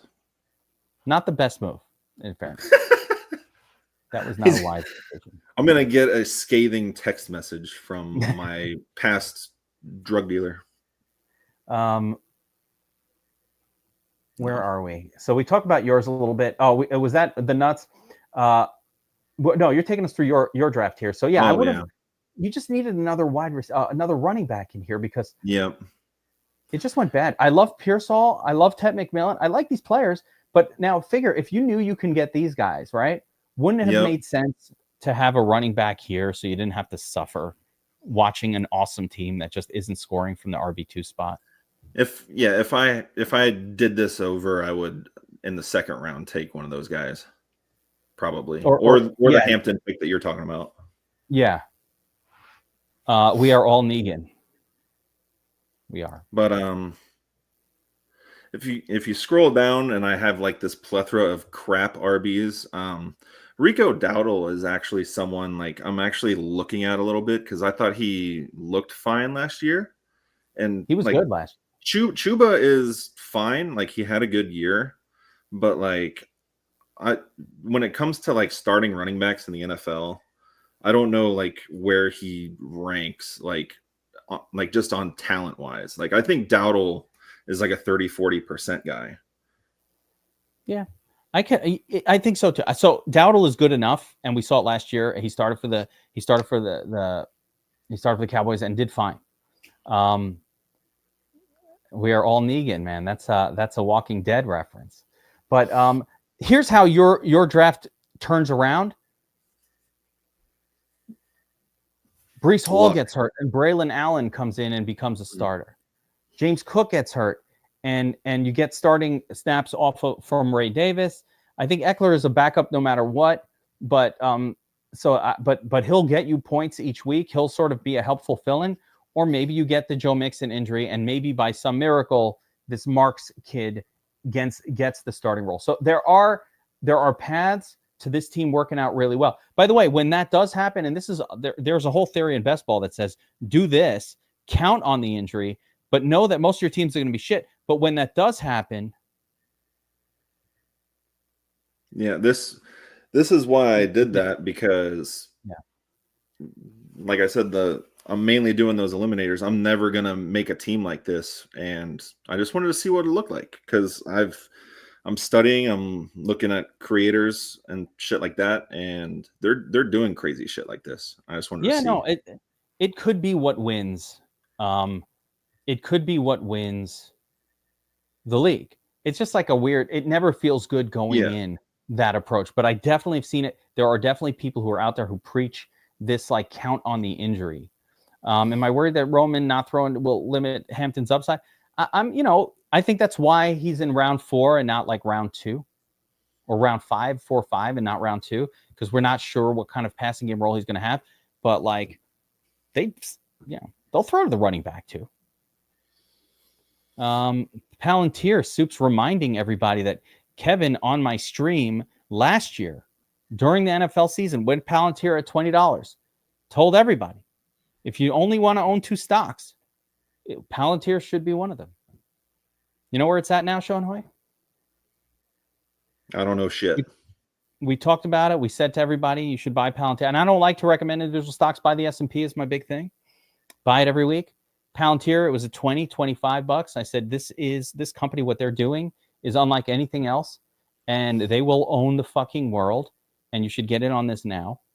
You know where the stock price is today? Tell me. 130. 130, Sean Hoy. So we touted it at 20. We touted it more at 40. Everybody's like, damn, I wish I had, quid pro quo has been in there since it was 8. I wasn't, but I didn't know about it until it hit 20. 17s, that range. But what they do, what Palantir does, Sean, they're like, you know how like ChatGPT and Grok and all those are AI systems, models that help you with stuff. As it turns out, the theory is those are just commodities, right? I can't really tell the difference between Grok and ChatGPT, and it doesn't really matter which one, but Palantir takes that technology and then applies it to your business or the government or whatever it is to use whatever background, like you could just scroll down and pick, you want Chat, GPT, fine. You could choose Grok, whatever it is, and takes that brain and has it fix your business and run it the most efficiently. So they go into like, oh, damn. Yeah, they're the ones who figured out how to apply the technology to actually help run an entire business, make it more efficient, save you millions and millions of dollars. It's awesome. Great company. All right, let's go Izablocky one last time, and then we're going to go over to Underdog. So Izablocky, Exablocky, right? In the chat with us here. Amin Ra, Henry, great start. Love D-Rock Twinry this year. Anywhere you get him is good. Then Devontae, touchdown machine. RJ Harvey, we'll see, right? I like him, but we'll see. I'm not sure Harvey should even go ahead of like Henderson. I've moved Henderson ahead of Harvey in my rankings. That was a move I made today. And is J.K. Dobbins actually going to go there? Like, has there been any news at all? Because that's I did hear something. Yes, I did hear something, but it's not official. Yeah. Hunter, great. So I love this wide receiver group early. Amon-Ra, Adams, Hunter, spectacular. Henry, spectacular. Harvey, we'll see. Bo Nix, Josh Downs. I love Josh Downs as well. Lots of upside. Travis Etienne. Cool. Evan Ingram, one of my favorite tight ends this year. This is a good draft. Mims and Shaheed, two monster upside type of guys. I only have one small critique for you. Realistically, I love this draft. Izablocky. The only critique I have is I'm a little worried again about the running backs.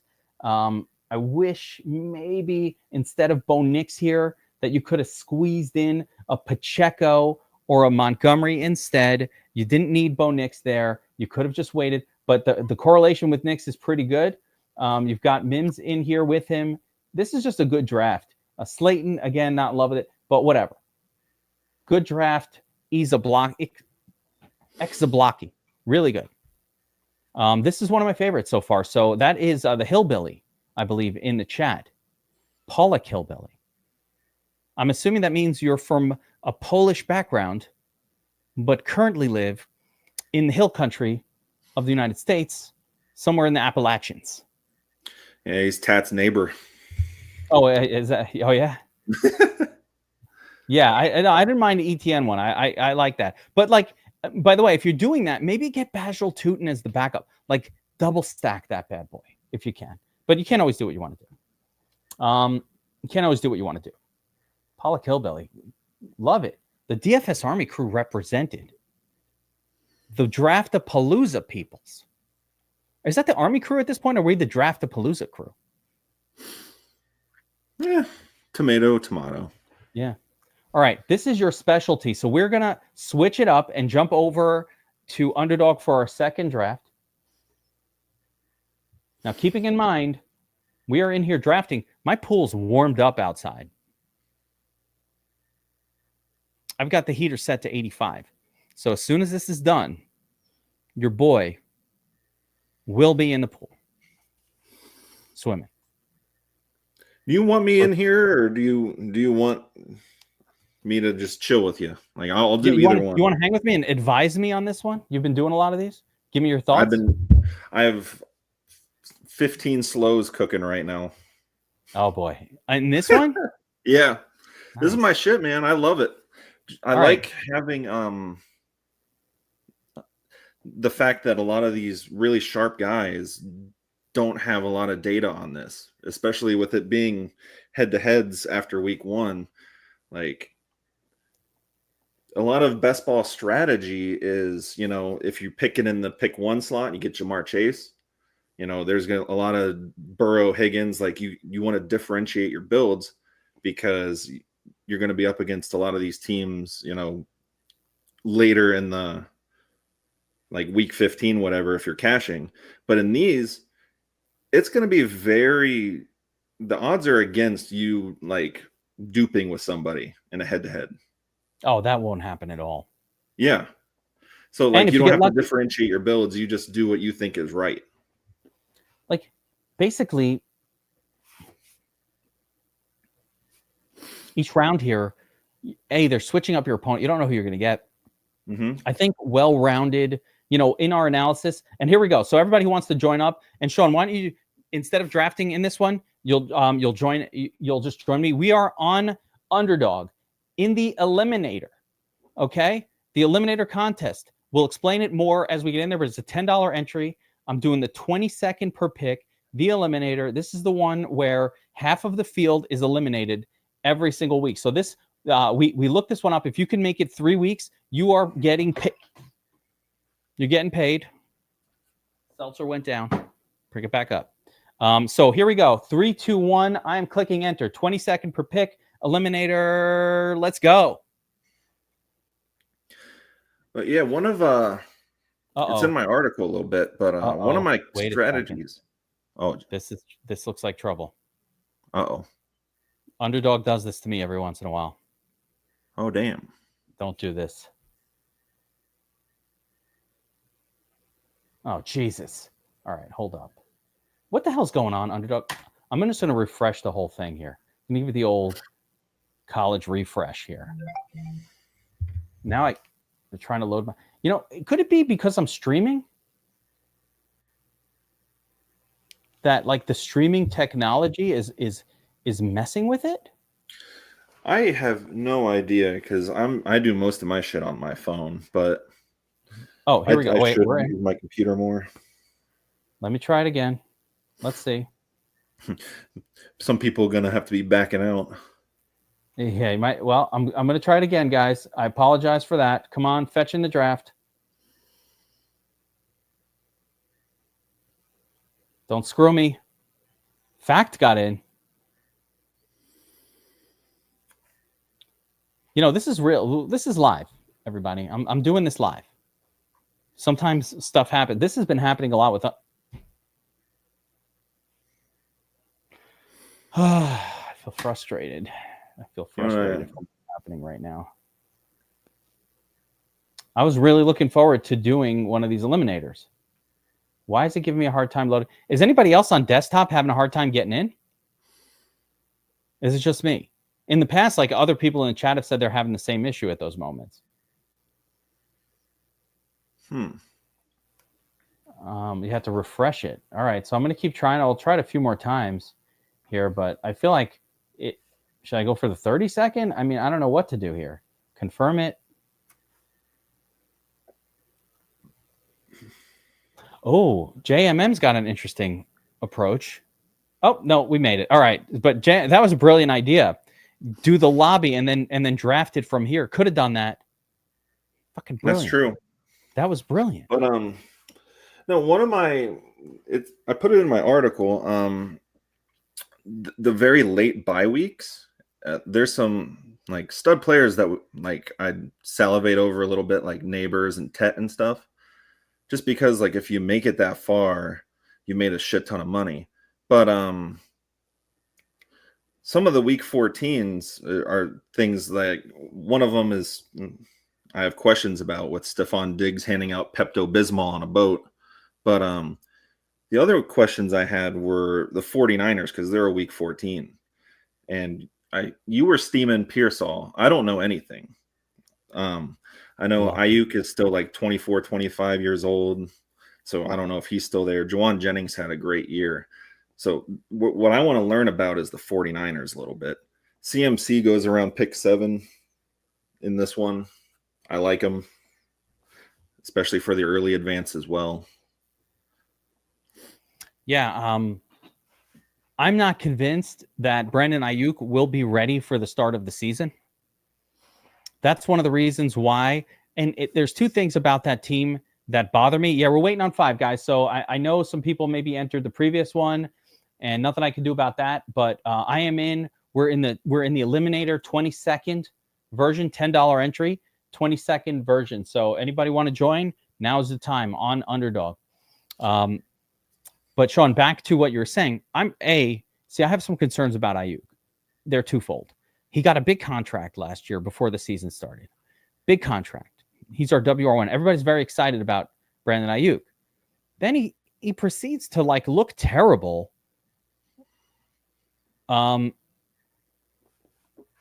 he proceeds to look terrible for the first 6 or 7 weeks. And then he just gets hurt. Like, he did not have good games even before he got hurt last year. And so it was like, that's weird, right? Now he gets hurt. We don't know when he's going to be back. Rebar all over everything San Francisco. Yeah, I'm with that too. I mean, San Francisco is a great offense. I have no, I'm not going to argue with Rebar on that one. They are a great offensive team. But like, this is a good team to get a piece of. So then as you look at the rest of the team, Christian McCaffrey, if he stays healthy, we know he's a beast.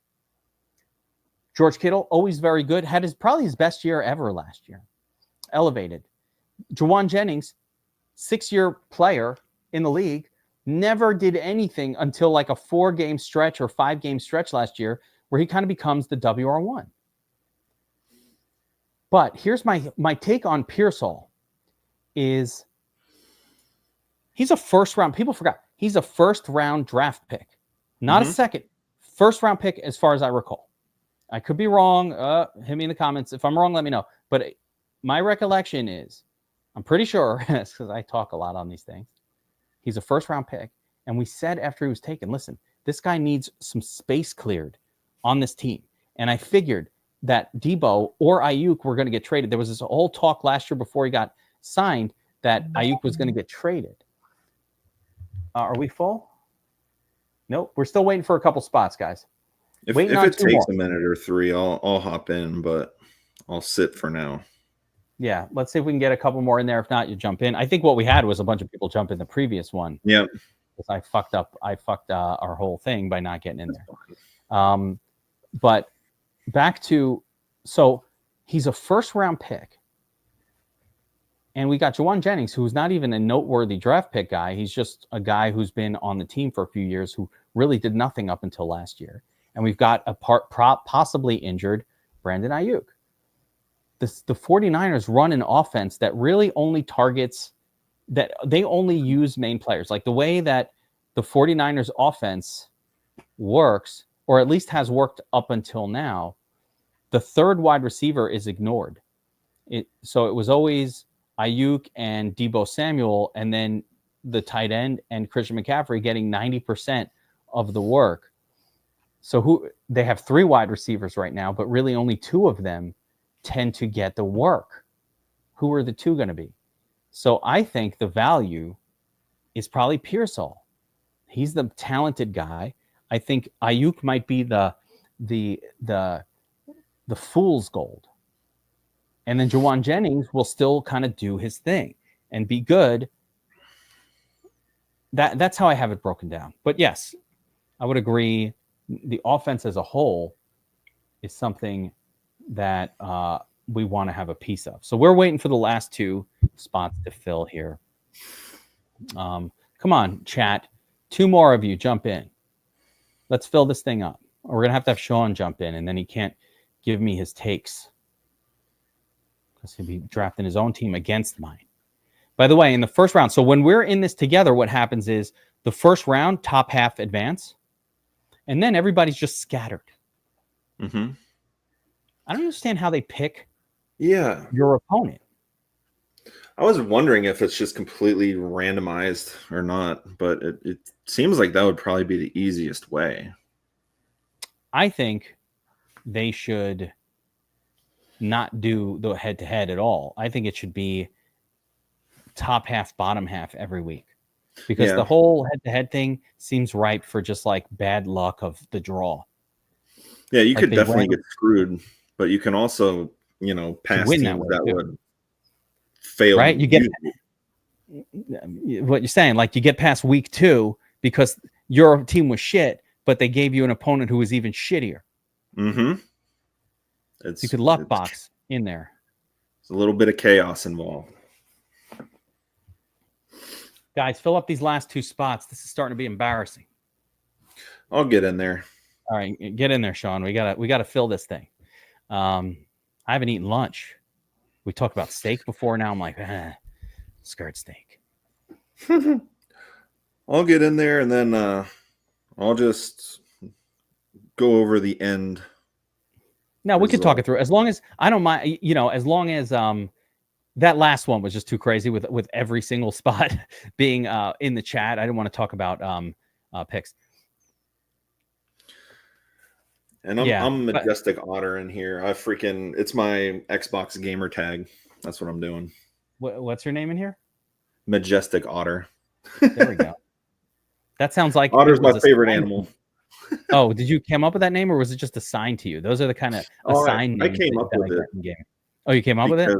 Yeah, because I used to play a lot of shooting games, and I think it would be funny, like if a Majestic Otter killed you. And then I have like a little picture of an otter holding a Bud Light. Oh, I like that. And shooter games. I'm not a lot of people know this. Here we are filled. So we're about to get going here, guys. Not a lot of people know this about me, Sean Hoy, but I'm a League of Legends player. Oh, really? Yeah, I play a little League. It's a strategy game, right? No. You don't know League. No, I don't. No. League of Legends is I don't know what it's referred to as, but it's definitely not a strategy game. No, it's like it's like you're killing people and it's just fighting. But it's one of the big ones. I got addicted to it during COVID because we were doing League of Legends DFS. And I was like, what is this game? Let me learn more about it. And so I start playing, and then I was like, ooh, I like this game. Yeah, I mean, I think I've seen it. Like, there's like different lanes that you go in and you kill stuff, and you have to like beat bosses and stuff. No, it's team versus team. It's kind of like a shooter, but each character has their own special powers and like different abilities and stuff. Pollock, I have to say, coming through with elite level names. Fungul 69. I have Fungul is 69. I love it. Oh my God, you're drafting right in front of me. Yeah, we are back to back. But that's okay. We'll talk through our Hunter and Drago are 11-12. Okay. All right. Drago's in here with us. Cool. And who else? Hurricane Man is my buddy Hunter. He's a DFSA member. Oh, there we go. Hurricane Man. And is Pollock? Yeah, Pollock's in here on the pole position, picking first. So we are all in this together. Fact 74 got in here as well. We're in it. We're all in it together. Oh boy. Hey, at least 6 of us advanced this time. If you don't advance, you suck. Correct. We need to all get through here. So Justin Jefferson for fact, and leaves me Gibbs, McCaffrey, Janty, a choice of running backs. I'm going to go with Jammy. This took the chalk. Yeah, that 6-7 hole is always between CD and CMC for me. I have enough CMC for right now. I like McCaffrey in this format, elevated because of how important the first few weeks are, where, if he gets injured late, it's really not as critical. Doesn't matter. There goes Puka. Oh, JMM's in here with us as well. So we got a big crew in this one as well, and Hurricane Man. So here's JMM on the clock. I hope that wasn't an auto draft. Derrick Henry's a good pick, even if it was an auto draft. Oh, Hartman's in at 3. Whoa, we really did fill this thing. We really did fill it. Okay. Hurricane Man going with double tap of wide receivers. Guys, reminder, this format heavily favors just a strong early season team. We got to get past the first few weeks. Once you're past the first few weeks, you're basically good to go. Right? Week 3, you're in the money. And then it's just how much money you're going to make. So the goal initially is let's get past the first few weeks. Neighbors, we got a little running back action there. With Devon Achane, is that an early pick of Achane? No, I think that's fine.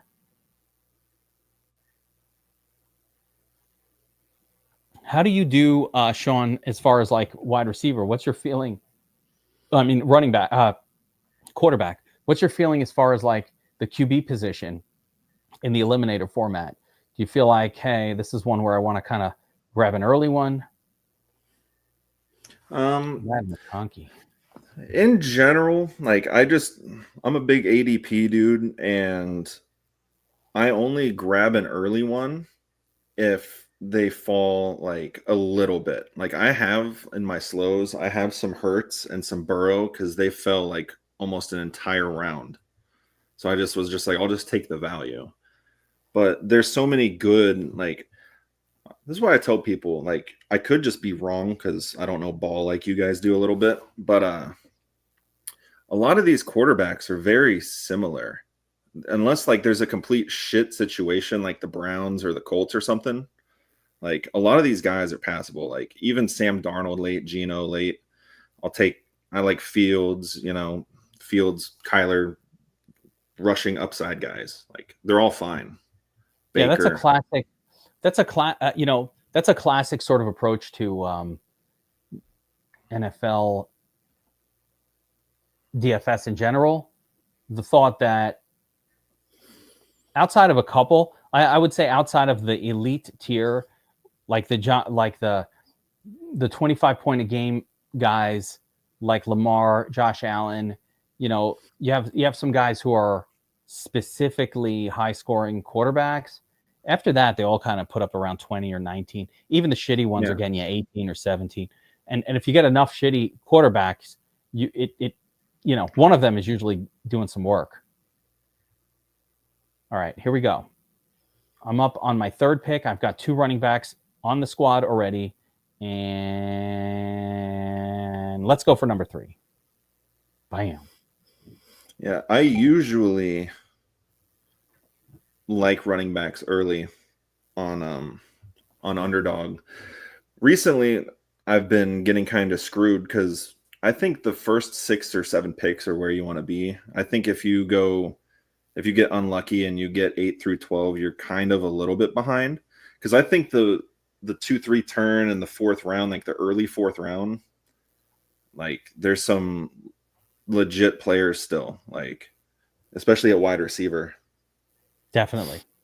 I'll add to it. In this format in particular, unlike the format that we just did with the upside best ball, where I was busting your chops a little bit for not taking running backs early.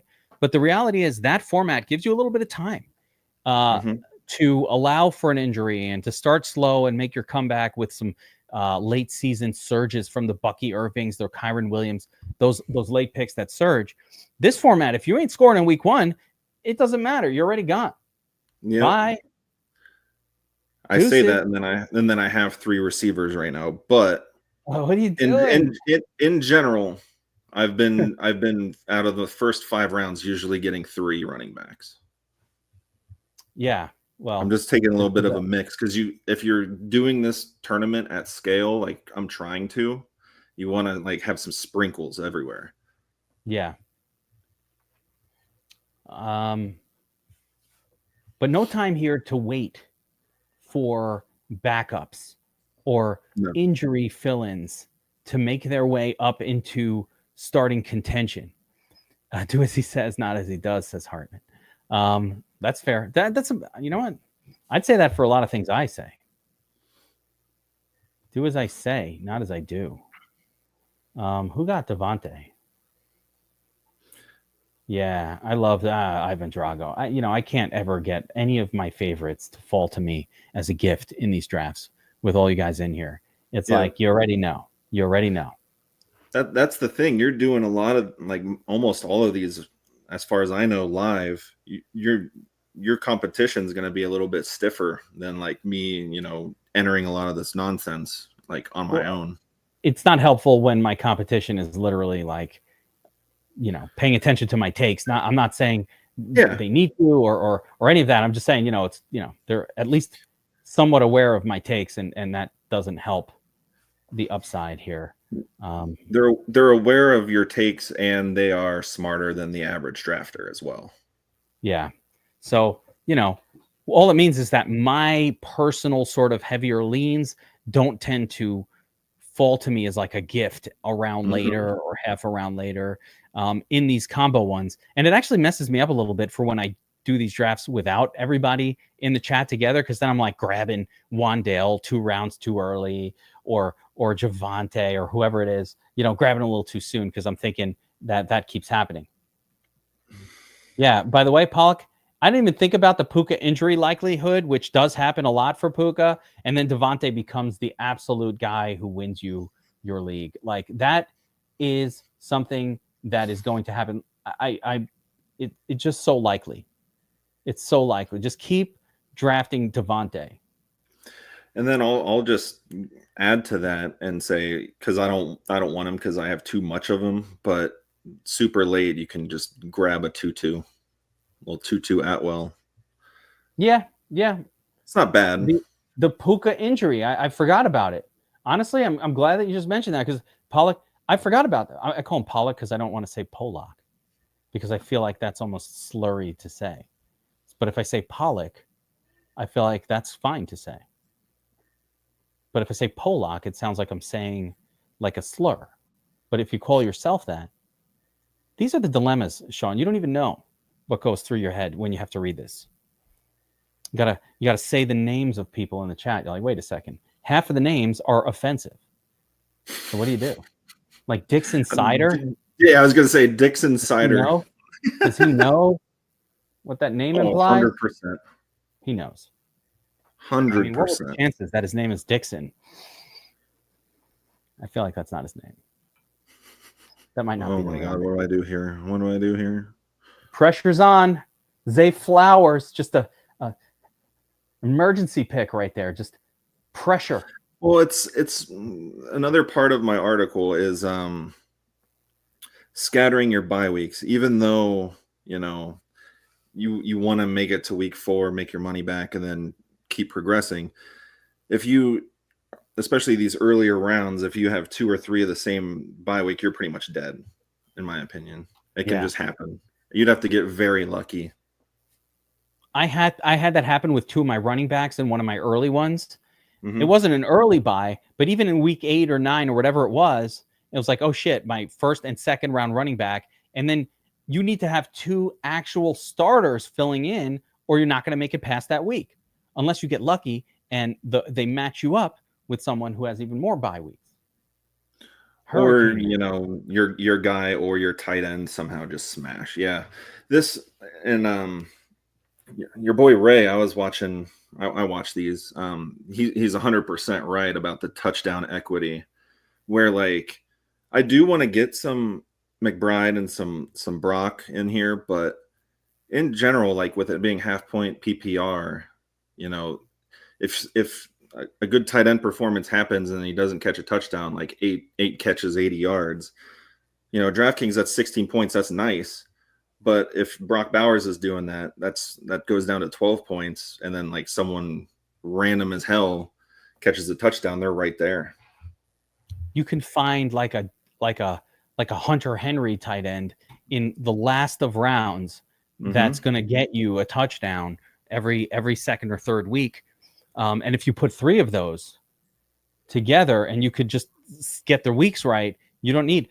For me, tight end and quarterback are exactly what you just described. Positions where if I ignore them early, I'll probably be bailed out just by having a whole group of them later in the draft. Yeah, and especially like that's why I don't want to like overkill these drafts now. Like I know it takes a minute to draft a team, but as the season approaches, that's when a lot more of the casual drafters get in here. And NFL is a huge money industry. You're going to be facing people that are going to be taking normal best ball teams. And sure, that they can beat you any given week. But if you like implement strategies for this contest, like these underdog contests are very different. If you go to different formats, you're going to be ahead of them. Yeah, that's why I love, instead of just doing the puppy, which everybody has already strategized for, like half the people have like overlays from ETR on their screen telling them exactly who to pick in the puppy. all right, let me do something different. Let me do these other contests that haven't been thought through as much. We've got Fantasy Fling doing a show a couple times a week here, specifically talking about the weekly winner format, which is the polar opposite of what we're in right now. That one, you need monster scores. You gotta beat 100. It's basically a GPP every week. Yeah, where you get 17 shots to hit one thing, and I respect the format, and I like if you're gonna study it and go all in, like you might be able to do it, but like it's just so unprofitable because like only 3% of people cash or whatever. But if you target a specific game on a random week, or you just have a crazy correlation, you could just win. In fact, I think might have just auto drafted right there. Wife came in the room. He's like, "No, I'm not gambling." Had to shut the computer off. You ever have that? No, I don't. No, never had that one. I'm not gambling. What? Shut the computer down. All right, let's get a look at the overall draft board here. See what everybody's drafts are kind of looking like. You can see here. Let's see. Holy here. Wide receiver. You started with 3 wide receivers, but made up for it with look who's ahead of us. 3 middling running backs, or three later round running backs. I think that's solid. Trevion Henderson here, really good pick in that round. Yeah, I like the week 14, like I said. But look at this football in 34 lunatic. Oh yeah, he doesn't know how to win. He's just ruining this draft. I don't know what to say about that. He's just not. I mean, this guy has zero chance of advance. I hope he's not in here. This guy has zero chance of advancing past round 1. No chance. Yeah, you're not advancing. It's like I posted in your channel earlier. Like that was just like a hyper example of like what I was talking about in my article, where you take your team first and then your bench. Like that's like the most plus EV probably way to advance. Like I stray from it sometimes, but like this dude, 4 wide receivers can score for you. Like he's just got zeros, even though they're really good players, probably. Like they're all fine players, but without running backs on your team, you're not going to advance past round 1. You're going to get a 0, or you're going to get a Jalen Warren like a 3 or a 5.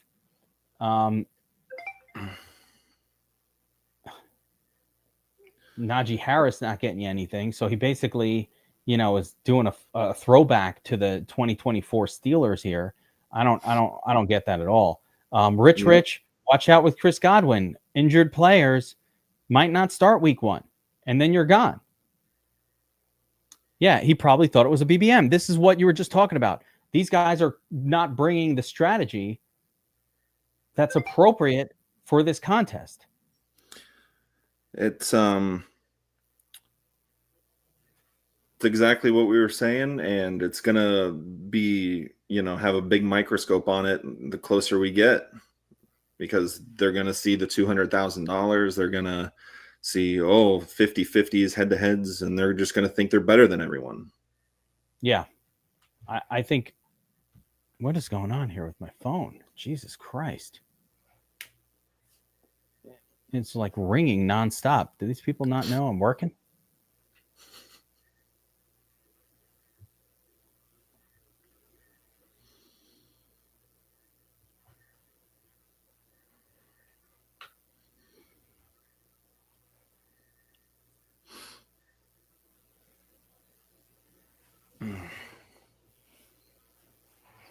I'm now, as we're doing this, I'm gassing up my buddy to get me tickets to UFC, which is in Newark on Saturday night. I'm like, call your rep.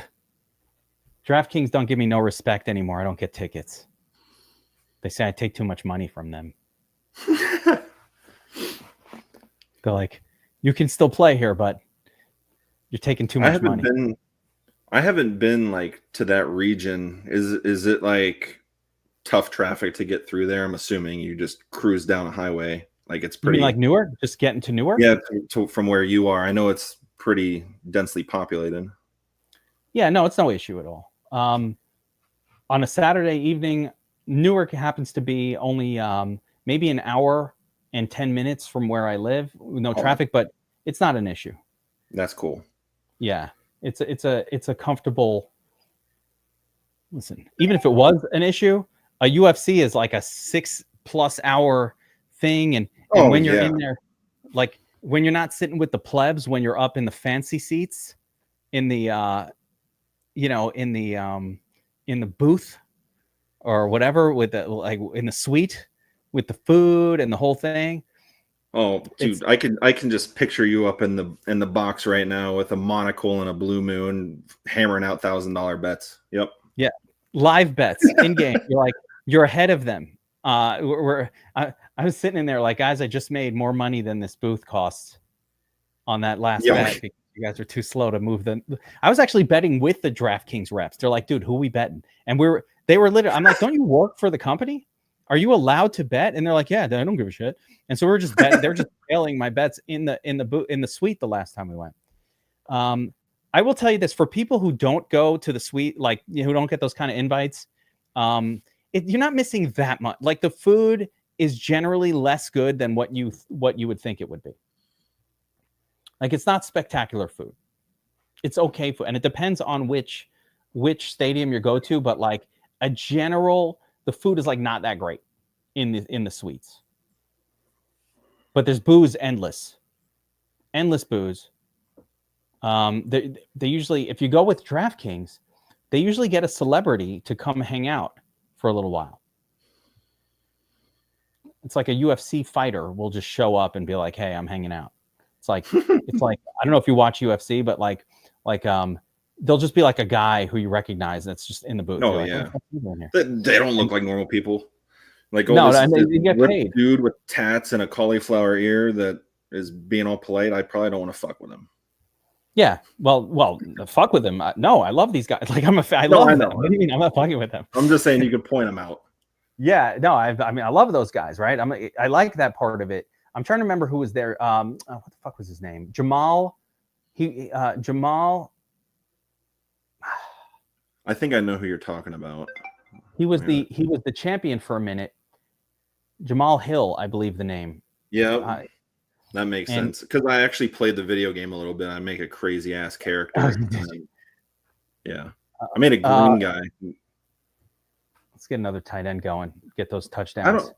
I don't really watch the UFC. I used to a bit, but like I am a neutral fan. Like I do appreciate it.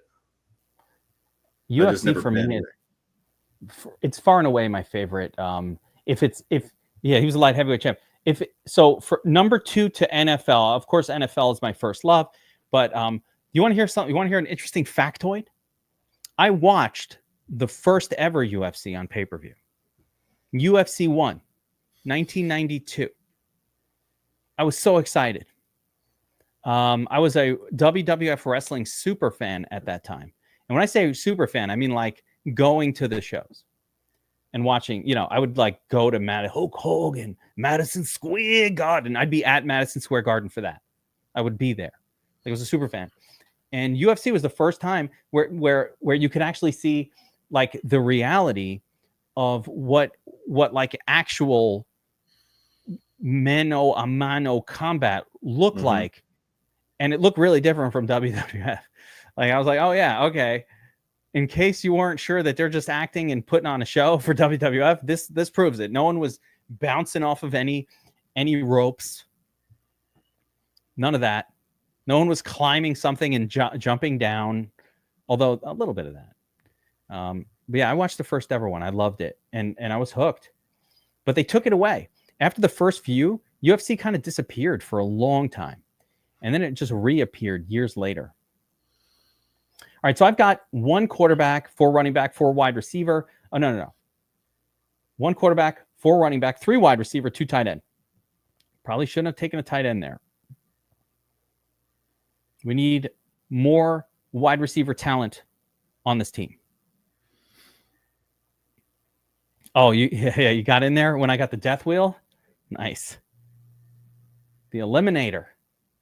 Guys, I really want to see everybody getting past the eliminations. So just a little note of what I just did. I got Mark Andrews and Rashad Bateman on my squad. So I've kind of locked down like as much as I can of like if the Ravens are passing in a particular game, the passing game. Both of those guys are the touchdown scorers for the Ravens. So I'm looking for touchdowns in this format. What the hell is going on here?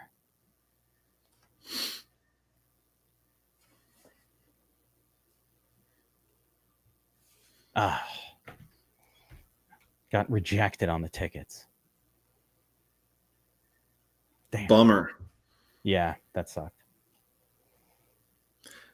I mean, the fact that you even have a guy, though, is pretty sick. There'll be more Yes. opportunities in your region. Yeah, they used to listen. I used to really have a guy, and I would be able to always get these tickets. But DraftKings went so heavy with their sports book, they kind of like just downgraded any shits of giving to any kind of like DFS people, and you have to really be a degenerate better to get up to the point where they give a shit about your play. Yeah. Like I can do $500,000 worth of bets and they're like, like to get to Onyx, you have to bet. Oh, I don't even know how you could get that much action off. Like, I don't even know how people do it. It's a different tax bracket than but I can already see the future, and it's going to be something in Boston UFC wise. And then you're going to go and throw dart with Ray and then head down to like TD Garden or some shit. I would do it. I haven't thrown dart in a lot of years. But back in college, that's all we did. We had a dartboard in my house. I had my own set. I was that guy who, when I showed up to play darts, I had like a case, and they hand you the ones from the spot, and I'm like, no thanks. Take out a case, start twisting on the end pieces and the front pieces. You know, you're doing your business. Mm-hmm. Like, no, I can't use somebody else's dart. I need my own darts. Ours in college was cornhole and beer pong. That was it. You want to hear something weird? Neither one of those. The weird thing for me was the fact that we never played beer pong at my school. It's admittedly weird. Man, I want to get a wide receiver here. All right, let's go JJ. I don't know if I love it, but I'm doing it. Yeah, you got to bring your own darts, bro, and you twist them together. But like my school, we played cups. So we didn't play beer pong. I don't know why. Why didn't we play beer pong? I don't know. It seemed like something we should do, frats, the whole thing. But instead we had a game called cups. And the way cups works is you just line up cups around the table, and you just got to flip it and have it land over. We called that flip cup, but you called it cups. We did it. Yeah. Yeah. So you played cups. Yeah. Flip cup. And you went down the list. You had to drink it first and then flip it. So it was like, it was half full. You pounded the beer and then you flipped the cup. Now I'm happy we didn't play beer pong because in hindsight, that game is gross. I'm going to tell you why. All these people's disgusting hands are touching a ping pong ball and then they're throwing it and it's wet and it's sucking all the disgusting germs off your hand, right? And then it goes in your drink and then I got to drink it with the ball in there. That's disgusting. It is disgusting, and that's why we put water in the cups, but we were just drinking casually. So you're saying you played, or you would put a beer, like you would have to chug a beer or something. You played a clean version of cups. Yeah, you fill each solo cup with like a fourth of the way full with water. Yeah, that's a better way to do it because the game is gross. It is gross. You drink it, fucking hand.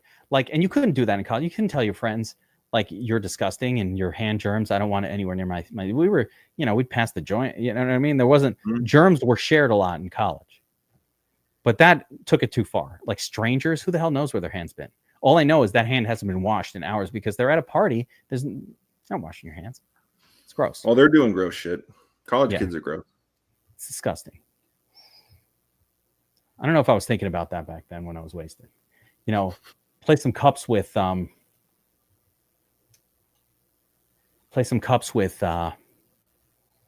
whiskey. take a shot.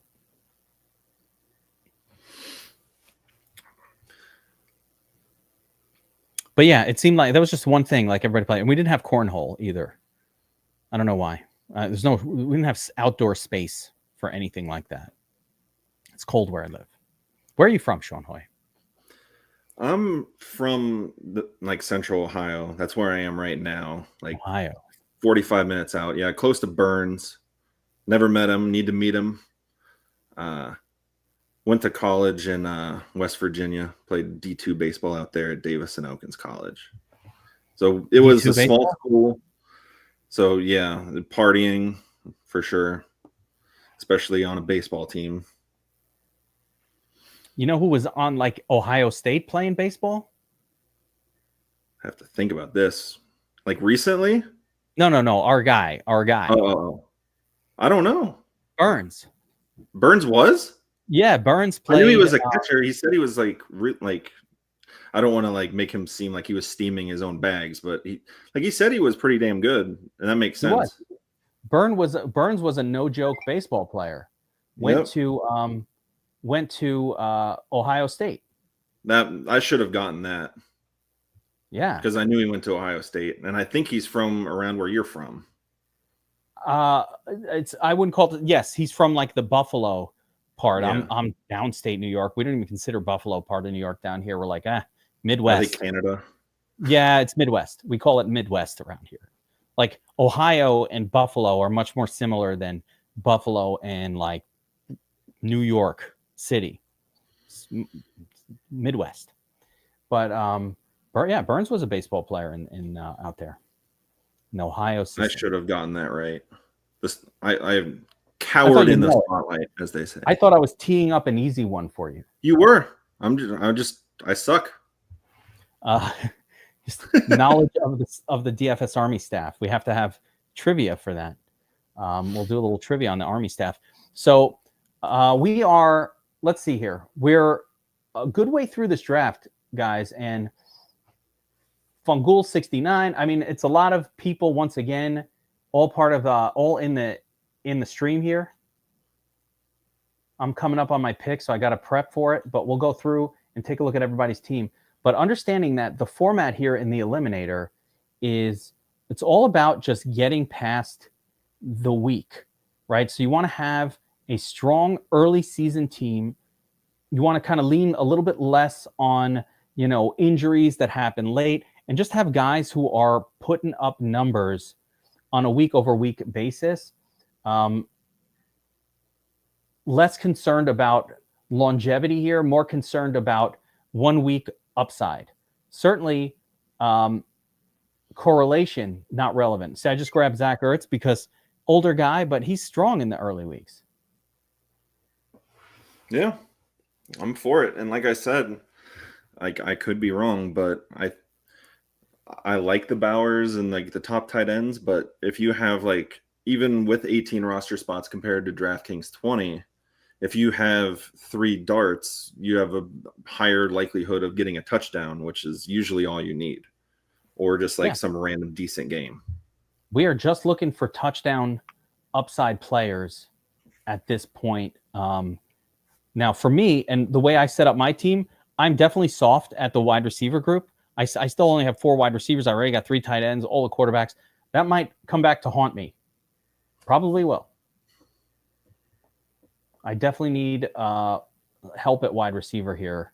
I'm not happy with how this has gone, but we'll just spend the rest of. I'll probably be spending my next 3 picks on wide receivers that have at least some life in them, hopefully. And we're just gonna have to Tetris it all together and hope that some of these late picks work out. Because 3 QB, I'm fine. 3 tight ends and a good 3-0 of tight ends, not even garbage ones. I feel good about that. My running back group, Gibbs, Irving, Cook, Connor, and then Benson backing up Connor. A little sneaky link right there to cover, make sure I've got the Arizona running back scoring for me. So all that's left is this soft group of wide receivers. So we'll get that figured out at the end. Yeah, see, again, I probably should have taken. I think I probably shouldn't have taken Andrews. I probably should have gotten another wide receiver in there earlier than I did. So I think that's where a little bit where I went wrong, because if you look at how it's set up right now, there are still 1, 2, 3, 4, really 5 starting tight ends still floating around here this late. Mhm. So it's like you didn't need them. You could have gotten away without them. Quentin Johnston or Jalen McMillan coming up next. Let's go. I'm just going to keep grabbing wide receivers. Maybe Well, I'll the take good Hopkins. thing is for me, like if this team fails that I'm drafting, like it's kind of like one of my standard builds. Like even with all these sharp people in here, I'm not like too screwed. So decent Well, we'll chance take- to. I think my next pick will come up pretty quick, or let's see actually where we're at in this. Yeah, we're coming around, but let's take a look at your team so far.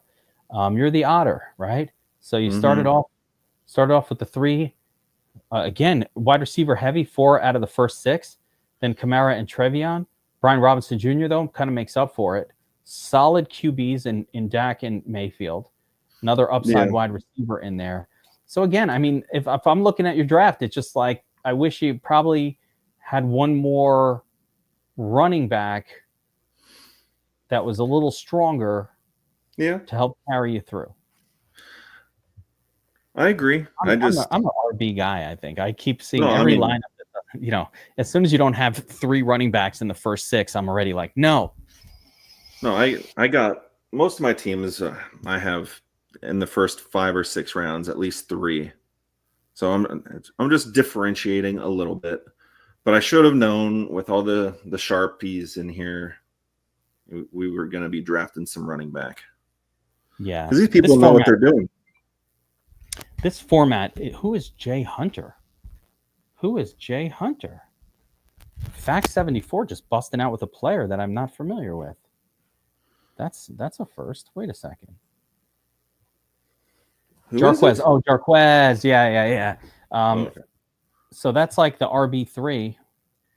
Yeah, third stringer. Okay. Kareem Hunt. I think it was Burns who I was talking to that was steaming Jarquez Hunter a little bit, but I don't know if that's his anti-Michigan bias about Blake Corum. Yeah. If he just likes it, I'm assuming that Jarquez is from Ohio State. I don't think so. I don't know who it is. Or he just hates he might just hate Blake Corum. He does hate Michigan. Oh, he was not happy when I said like Michigan is definitely considered a slightly better school than Ohio State. I mean, I think you're right. I know, but he was a little upset with me. He was like, "What? No." Like, yeah. I'm not gonna lie. No. Like when the kids, my kids go to college age right now. So, you know, we're looking at schools, and so you're paying attention to what's a good school or who's trying to get in where, and you know, yeah, it's definitely a little better. It's a little harder to get into. Let's call it Michigan. It's got a little more cachet. Although I'm not a big fan of the northeastern schools in general.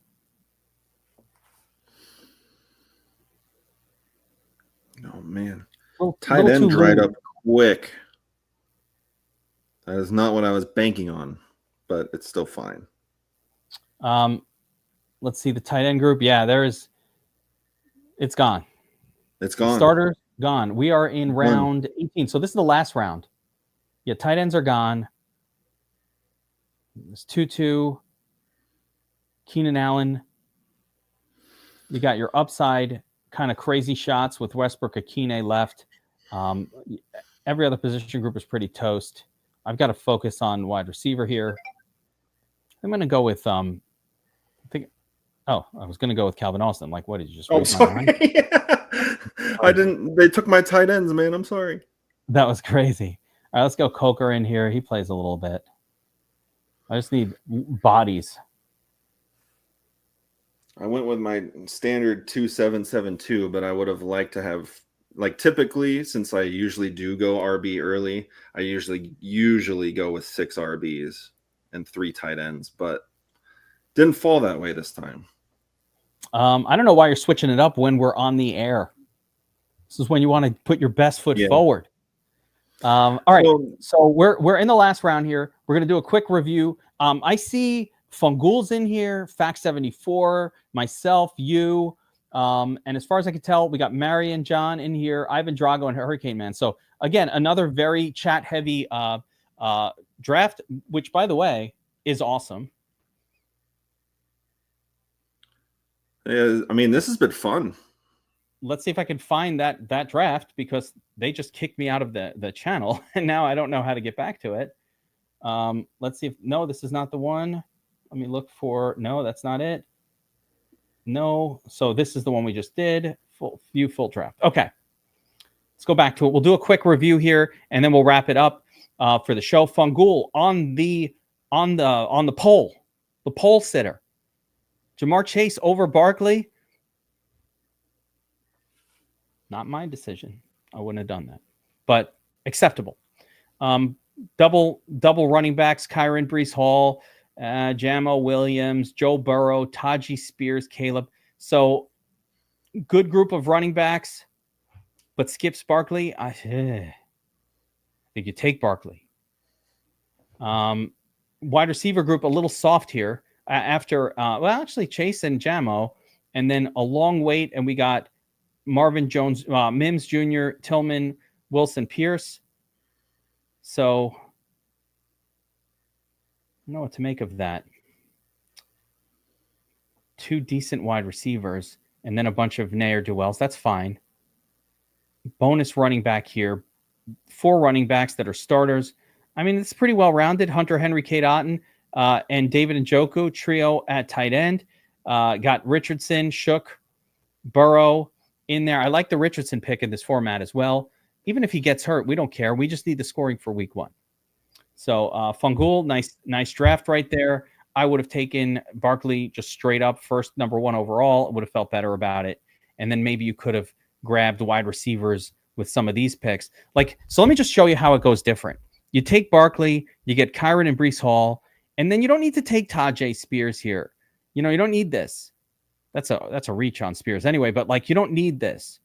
That at this point you could take Addison and Rome or Pearsall. You could have had 2 better wide receivers here and then had Barkley on your team. So that's how I would have changed it up if I had to do it differently for you. Fact 74 is in here with us. Justin Jefferson at the poll again. Fine, but Josh Jacobs, Josh Allen, Mike Evans, little age. George Kittle, waiting too long. Where are the running backs? This is just no. You waited too long on running back here, in my opinion. Tyrone Tracy, Javonte Williams. Oh, was it an auto draft? That'll do it. Yeah, that fucked you up. The auto draft. 1 auto draft, and it really gives you a hard time. Fact 74. I think you waited too long at running back personally to get the second and third one. And do it again. This is one of these definitely here. You can't take the luxury tight end and the luxury quarterback in this format. Absolutely. So to do these again, you have to be scoring in week 1 or you don't get past the week. So I think this is going to be challenging. I like Javonte and Jaden on the same lineup. The backup is good. The wide receiver group in general is pretty good. Just get the running backs sooner. Speaking of early running backs, Sean Hoyt, take a look at mine. Oh, let me just swipe over on my phone. I don't know why I'm squinting at my screen. Yeah, you're squinting at the screen. I like it. I got Gibbs. I got Irving. And then I went Cook. And then I went James Conner. Why? He gets hurt. I don't care. I need the first 3 weeks. I like the Benson handcuff too. You're gonna have a starting running back unless 1 or 2 guys gets hurt. You're gonna be fine. Even I'm comfortable with 5. all year through, right? Yeah, I got Trey Benson later on to back it up. You're like, yeah, I don't mind the backup. This format is cash game. This is not GPP. Mm-hmm. I need people scoring for me every week. I don't need not to take backups. I like it, and then I really like I really like Tet in this format, and you didn't reach on him. I like Tet, the week 14 bye, the touchdown upside. Like I know they got some target, like some decent wide receivers there. Like I like Leggett there and stuff, but Tet is just he. There's a potential smash. T Mac is he's set up to be a stud this year. They needed a number one guy. Will it happen week one? There's danger in this format taking rookies because they don't always kind of find themselves early in the season. Just like if you watch Ladd McConkey, I loved Ladd McConkey coming into the year last year, but he didn't really start to like dominate until week 10 or 11. Continuing on. So I had a soft draft for wide receivers with just these three. Deebo Samuel, a bit of a I was hoping for Juwan Jennings and Pearsall. I actually wanted to double down, and I actually had this thought where I was going to go Jennings, Pearsall, and Ayuk, and just have the whole San Francisco team Rich Rebar style. I have some teams that have Pearsall and Ayuk because I just don't know. Like I said, I don't know. So it's kind of a hedge, but also like it could just be a smash. Like they both could be good. Lock down the whole thing. I double tap Janu Smith and Mark Andrews back to back here. Just like that thought of just stringing together enough tight ends to get those elite performances. And I think I did that here. Maybe a little too soon on the double tap, but I got Bateman as well, recently re-signed, got that upside. And then from here, I'm just filling in whatever quarterbacks I can get, whatever players that could be scoring. And my last three got Johnston, Demario Douglas, and Coker, hopefully scorers. Looking at your draft. I'm into it.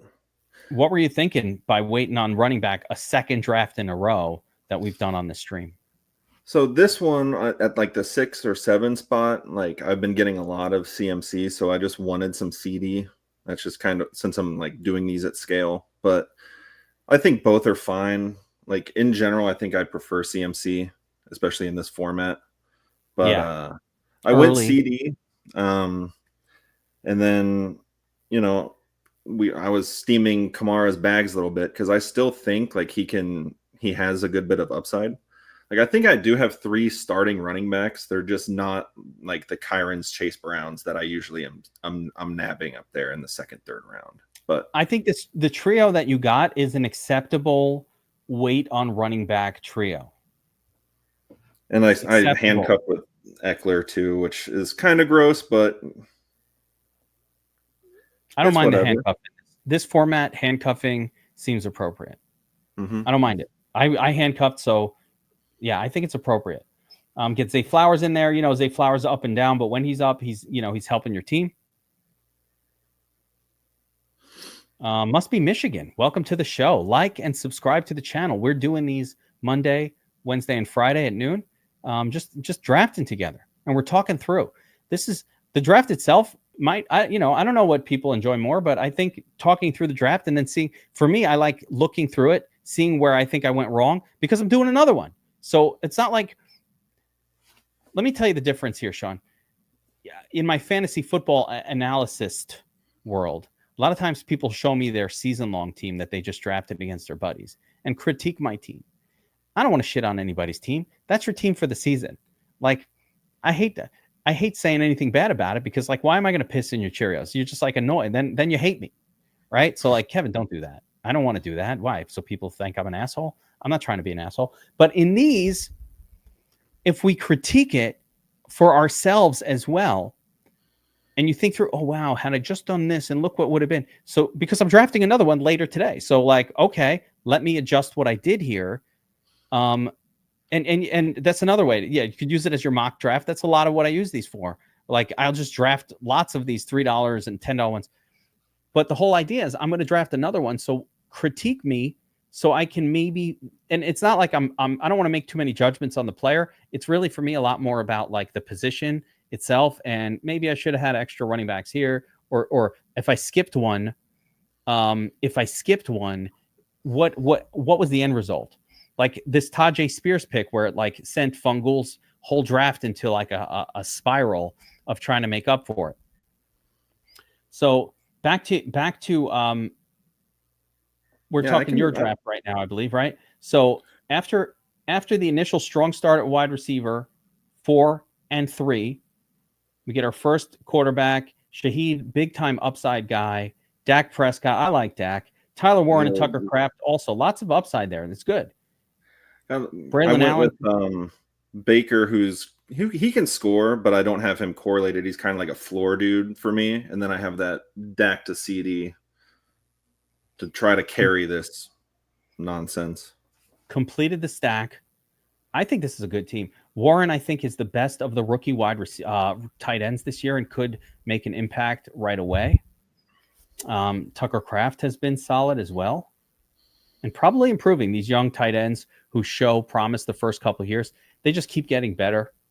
Braylon Allen, the touchdown guy for the Jets. Hall taken out at the goal line for some reason. Yeah, I think where I would have wanted something different to happen would have been at the end. I would have wanted a third tight end and not have Kareem Hunt, but tight ends just kind of just went off the board. People had a similar strategy as me there. Once Jatavian, Theo, Chig, and you could have gotten Tyler Higbee still, but like that's about it, right? I probably should have skipped on Jerome Ford and went tight end with that one. And let's see who went after a tight end here. So now right there, I mean, realistically, instead of one of these two spots, you could have probably just like Freiermuth was almost to you, and he's a good one. After that, it gets a little sketchier, but like Theo and Chig, they're usually my second to last round. Jawan Johnson is the starter for New Orleans for whatever that's worth. So there were definitely tight ends you could have taken there. In the last couple rounds. Caleb, I was about to take Calvin Austin, so good pick there. Let's see who else is in here. We've got JMM, a.k.a. Marion John. JMM loves the picanha steak. Probably Brazilian, if I had to guess, based on the last name, the picture, Brazilian vibe, and the picanha steak. Derrick Henry, Jonathan Taylor, can't ask for better than that. And then a triple stack of DJ Moore, JSN. Getting Jackson Smith and Jigba after DJ Moore. Yeah, that's strong. That's fantastic. I think JSN is ahead of DJ Moore. And then Devontae. Yeah. I probably would have taken Devontae ahead of both of these guys, though. But, whatever. Nitpicks. I love Calvin Ridley as well this year. Great spot. So this is a really solid trio of WR1s to carry this team.